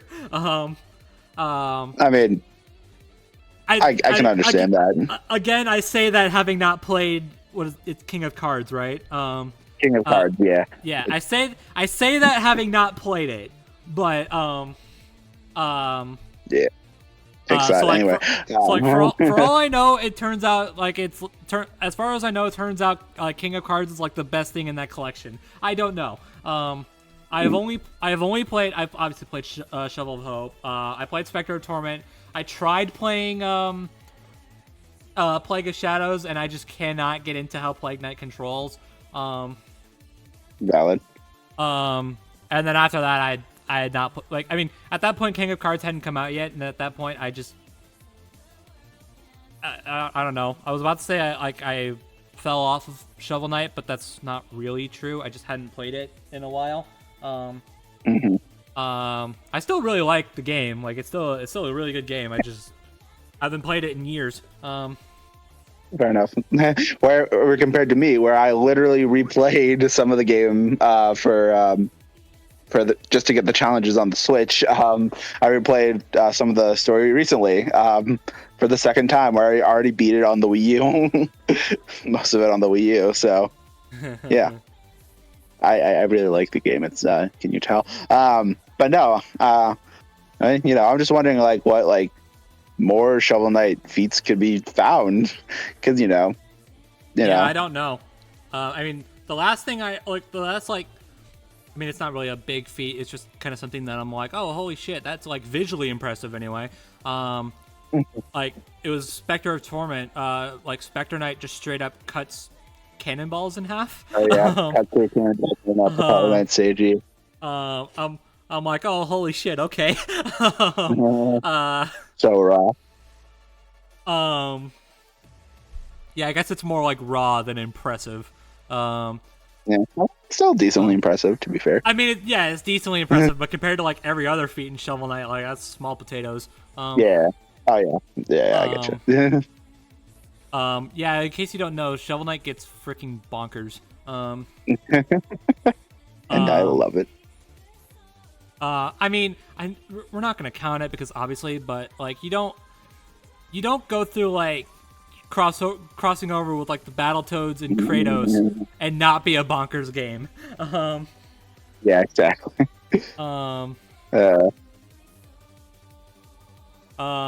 So yeah, but I don't know what like if King of Cards has anything. I don't know if Dig has anything.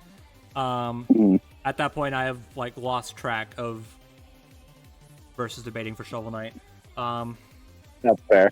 I mean, I remember seeing on another Versus blog, not for about Shovel Knight, where it did get some buffs. I forget what they are, but I don't know how you guys will interpret it. So gonna be interesting. And I mean, Shantae. I mean, I feel like, I feel like there's. Because last I remember, like, this fight could go either way. I could be wrong about that. It was at least debatable, which is a good thing. Yeah. I remember the consensus, like, a long-ass time ago was that Shovel Knight just wins. Shovel Knight won, yeah.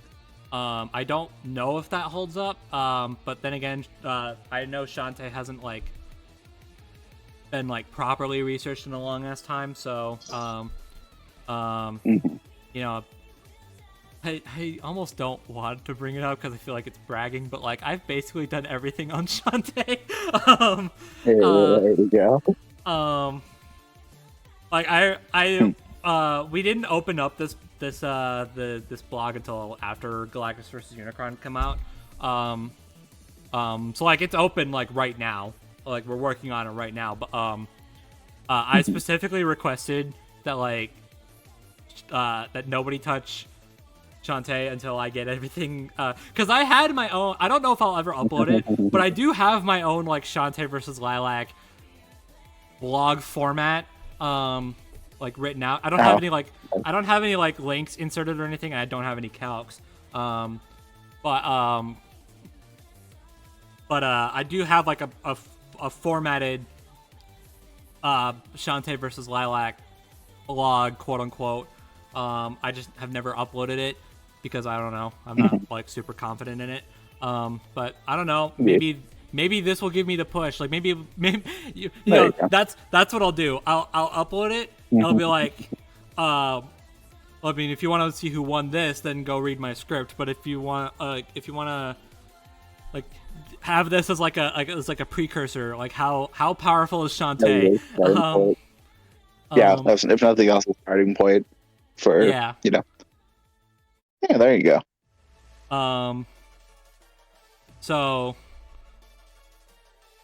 yeah, but I don't want to comment much on like the consensus nowadays because I don't know if anything's gonna change. But obviously, research on Shantae is, aside from like obviously calcs, we need calcs because I didn't do any. Apart from that one like laser dodging thing that I'm still not like crazy confident in, but whatever. I did a calc on that, but I like stuff like the Pirate Master's Storm, the battle with the Emperor Siren. We have no calcs on those as of yet. So that's really like the big thing that needs to be done for Shantae for the blog. But other than that, I've basically added everything. So yeah, I feel like the priority. I mean, I don't know. They can do whatever the hell they want, but I feel like the priority should be on Shovel Knight. Yeah.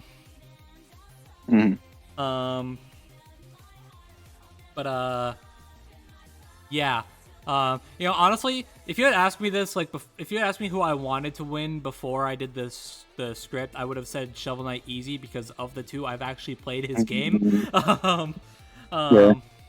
Like, even after all this time, I still have not played a Shantae game. I really should fix that. I mean, in my defense, I didn't play a Shantae game for research on the script because I was doing that around the time when I was building up to go to RTX, and then after the fact, I had to build myself back up because I spent way too much going there. But I say that I regret none of it. But but obviously I needed to build myself back up, so no buying video games for me. Yeah. But nowadays I'm in a more like stable position. I can totally just buy some Shantae games.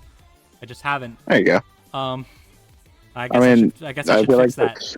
I mean, they're pretty readily available on like pretty much all modern systems, I'm pretty sure. So yeah, I remember I had Half Genie Hero for PS4, but I just never played it. So it was just taking up space on my shelf, so I returned it. But but I mean, at this point, I don't want to buy new games because I have a backlog as is. But knowing me, I'm probably going to anyway. I feel that. But yeah. But nowadays, like I really like Shantae.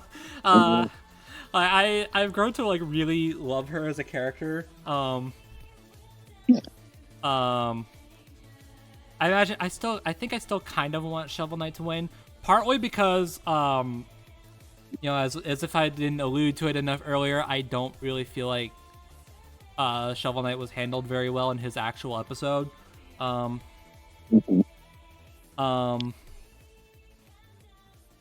Even ignoring the fact that like, oh, did these games come out? Were these games out at the time? No, but with the games that were out, I feel like at least Plague of Shadows was out. But I guess we're getting too far into. I feel like we're getting too far into it at that point. Yeah, I don't know. I wasn't really a big fan of how they handled Shovel Knight. So yeah. I guess I'm rooting for him off the basis that I feel like he deserves a more proper episode. Feels like a more proper analysis. Yeah. But I mean, obviously at the same time, he can get that and still lose. Yeah. So I mean, I think it's pretty obvious who I'm rooting for. Like, I respect Shantae, and I really want to play more of her games, but like Shovel Knight's one of my favorite games of all time. Period. So, yeah. Yeah. But I mean, hey, you know what? I will respect if Shantae loses, or well. That's such a dick say. I will respect if Shantae wins. I'm sorry, I can speak good. I will respect if Shantae wins. Just as long as they get a good looking. So, yeah. And I trust y'all. So yeah.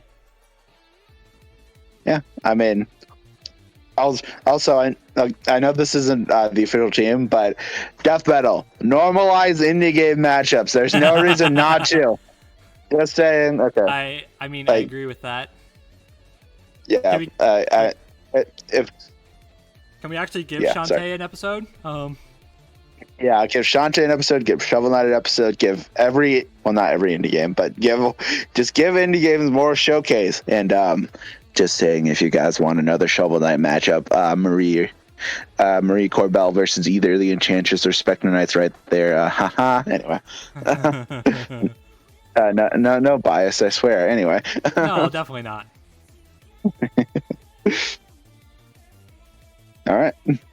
I don't know if you want us to talk anything else specific about this, or About this, I've got nothing left.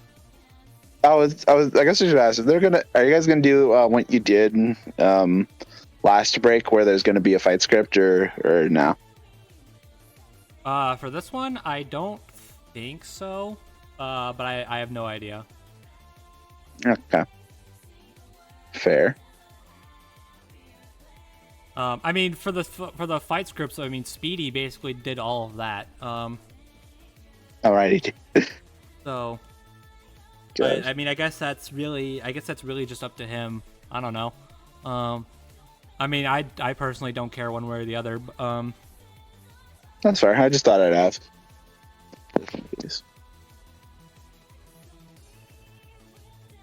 All right.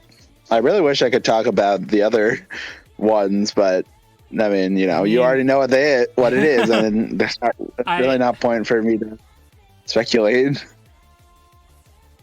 Yeah, I don't know. I mean, I guess it's up to you guys. I just can't say much. Yeah. I mean, no, I kind of alluded to it before, but if we are going to talk about it, there's one like little fun fact I do kind of want to bring up because I think it's just funny. Well, I think just better safe than sorry, and so we don't go on too long. I think we'll just call it. Okay. And you can tell us whatever, you wanted to off call or off recording. Okay.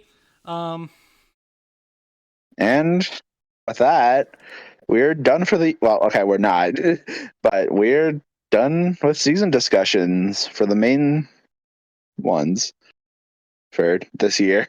Yeah. Feels kind of weird to say does. that. Like, why is season 10 obviously. over? Well, yeah, why is it? Why I hate time. I hate moving. How? I hate. How is it over? Feels like we just started. Good. It does. Well, anyways, yeah, I guess join us next time for our season ranking, because we do those. We do. Yeah. But other than that, I mean, we've got some stuff planned for the season break. We're Yes, we do. you ain't getting rid of us that easily. Yep.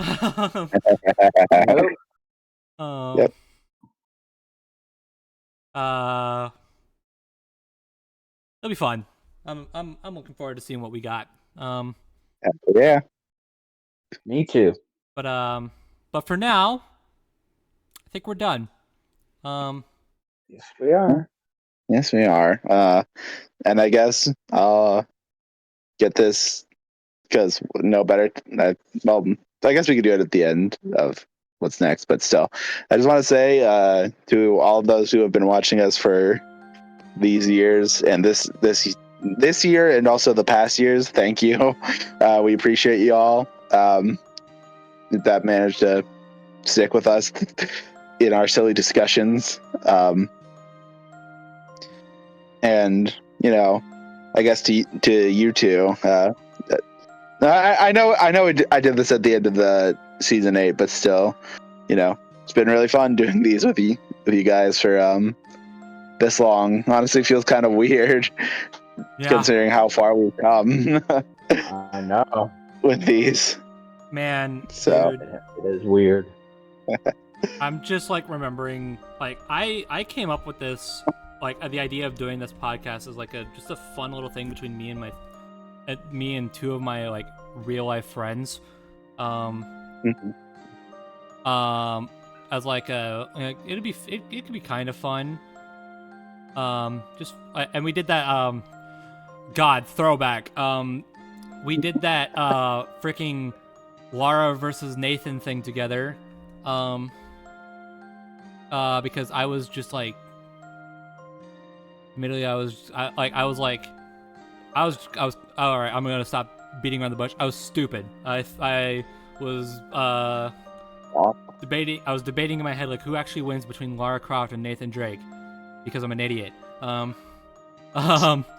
I was an idiot rather. Didn't see the obvious in front of me. I guess I actually wonder, is it less idiocy or more blind bias because I wanted Nate to win? Yes, I don't know. But we had fun talking about it, so I was like, do we just like want to do this like small little thing together? No one's gonna watch it. I just think it's gonna be fun. And then we did it, and then what? I mean, those two guys aren't here anymore, but like I feel like I can speak for them when I say that like I totally did not expect us to go this long. Yeah. No, yeah.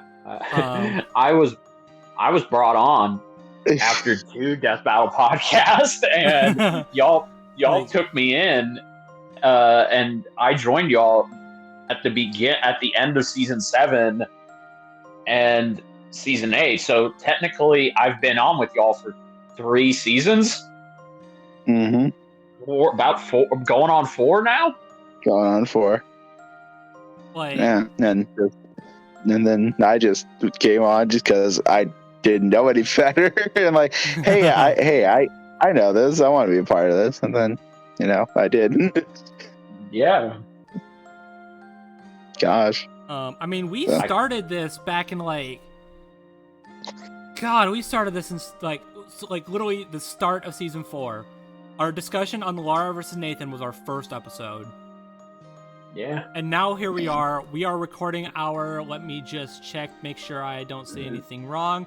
We are recording our 82nd episode. Man. Yep.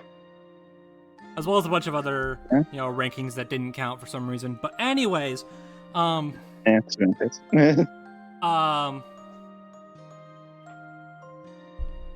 about to reach the 100th episode of this podcast. Yes, we Is that are. going to be next year? Looks like it. Oh God. Shoot, are we? Is it? Oh shit. That's fun. Yeah, because I guess with what we're I didn't even realize that shit. Yeah. I mean, we're recording our 82nd episode. The season ranking is going to be 83. Yep. At least one thing we have planned during we have at least one thing planned during the season break. So that'll be 84. Mm-hmm. We'll probably have our discussion on the season premiere, as it's announced, which will be 85, and then the discussion on the premiere when it comes out. Okay. Yeah. Okay. We are close. Yeah, we're drawing closer to 100. Yeah. Okay. Yeah. And I started this as just a stupid little discussion between me and my 2 IRL friends. Yep. Yeah. What have we become? We've become them. How did we get from that to this? Well, it's simple. We have become death. Yeah. Actually. We have life. That's how life. Oh God! And now here we are. We just wrapped up we're just wrapping up our discussion on season 10. Yep. I mean, this podcast has lived long enough to discuss not just a new Goku versus Superman, not just a Cole versus Alex, but a Galactus versus Unicron. Yes, it has. Never would have expected it. Not gonna lie, but you know what? Happy. Neither would I. Happy we did. All right. Yeah, it's been it's been a joy being a part of this and talking about these. Yeah, don't want to get too sentimental because I think that was what season 8 was for, but still. Yeah, no, exactly. Yes. Still. I'm just happy to be here. I love doing this. Like, this is Yeah. literally what keeps my motivation to talk about Death Battle going. Just these discussions the three of us have when the fan base lets me down from time to time, and I just call it quits. Like, I literally, it's because of this and certain other factors that I may come back and do Death Battle. Even if I don't, the fact that that idea is in my head, the fact that it's possible that I could come back, it's thanks to being here on this podcast. It's like magic. Yeah.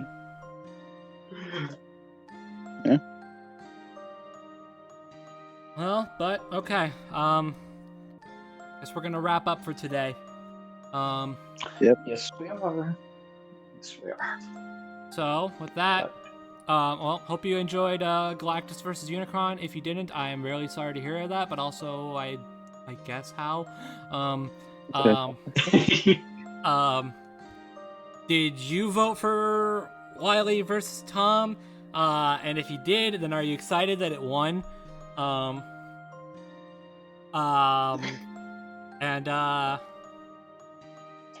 Yeah, well, I mean, I guess also let us know what you think about us doing a Shovel Knight versus Shantae blog. And if you saw the teaser at the end of the Galactus versus Unicron blog, well, okay, first off, I'm sorry that the Galactus versus Unicron blog didn't turn out the way, like, didn't like, it's not great. I'm just gonna say it.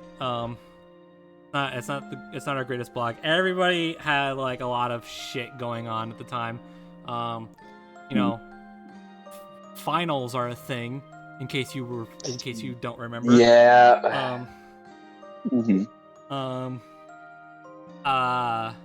So, yeah, I would personally say that blog wasn't really up to par, but I also get it, so whatever. I don't blame anybody for that. I'm just saying it's like, I mean, when the verdict is as simple as it is, you know, things are a little, Yeah. But anyways, if you read that blog and you saw the teaser at the end, let us know what you think of those. Who are they fighting? I guess I can name them. Yeah. I guess I should pull up the teaser. I think I remember. It was what? It was. I know Toga from My Hero, Himiko Toga, Satsuki, Virgil, and I think one other, but I can't make out who that is. I'm not gonna lie. All right, hold on. This is gonna. I muted in just in time. Thank God. Okay. I was like, please don't play audio over the recording. It didn't. Okay, so it is Himiko Toga from My Hero Academia. I guess I'll just reveal who they are because screw it, in case you aren't clear. We got Moon Knight from Marvel. Satsuki from Kill la Kill, Virgil from Devil May Cry, and Luke Skywalker from Star Wars. Oh, that's who that was. Yeah, okay. I'm so confused. I'll be honest with that one. I mean, it's him coming at, I guess you haven't seen. Have you seen Mandalorian? 'Cause that's what it's from. That's what that clip is from. It's from Mandalorian. I have not seen that, so that explains a lot. Well, I mean, it's a black cloaked figure with a green sword coming out of the shadows. I feel like that should have been something. But anyways, I guess I'm not gonna. Regardless. But anyways, whatever. I say all that in jest. I don't really care that much. But yeah, let us know who you think those guys are fighting. I'll tell you right now that at least one of your predictions is probably wrong. Yeah. Interesting. At least one of them. Fun. But I imagine otherwise you'll probably get like a couple of them right. Yeah. But anyways, before I give too much away, thank you for watching. all that shit. You know the drill. It's YouTube. Yeah. And we'll see you guys next time. Bye-bye. Have a good one, everyone. Bye. Bye.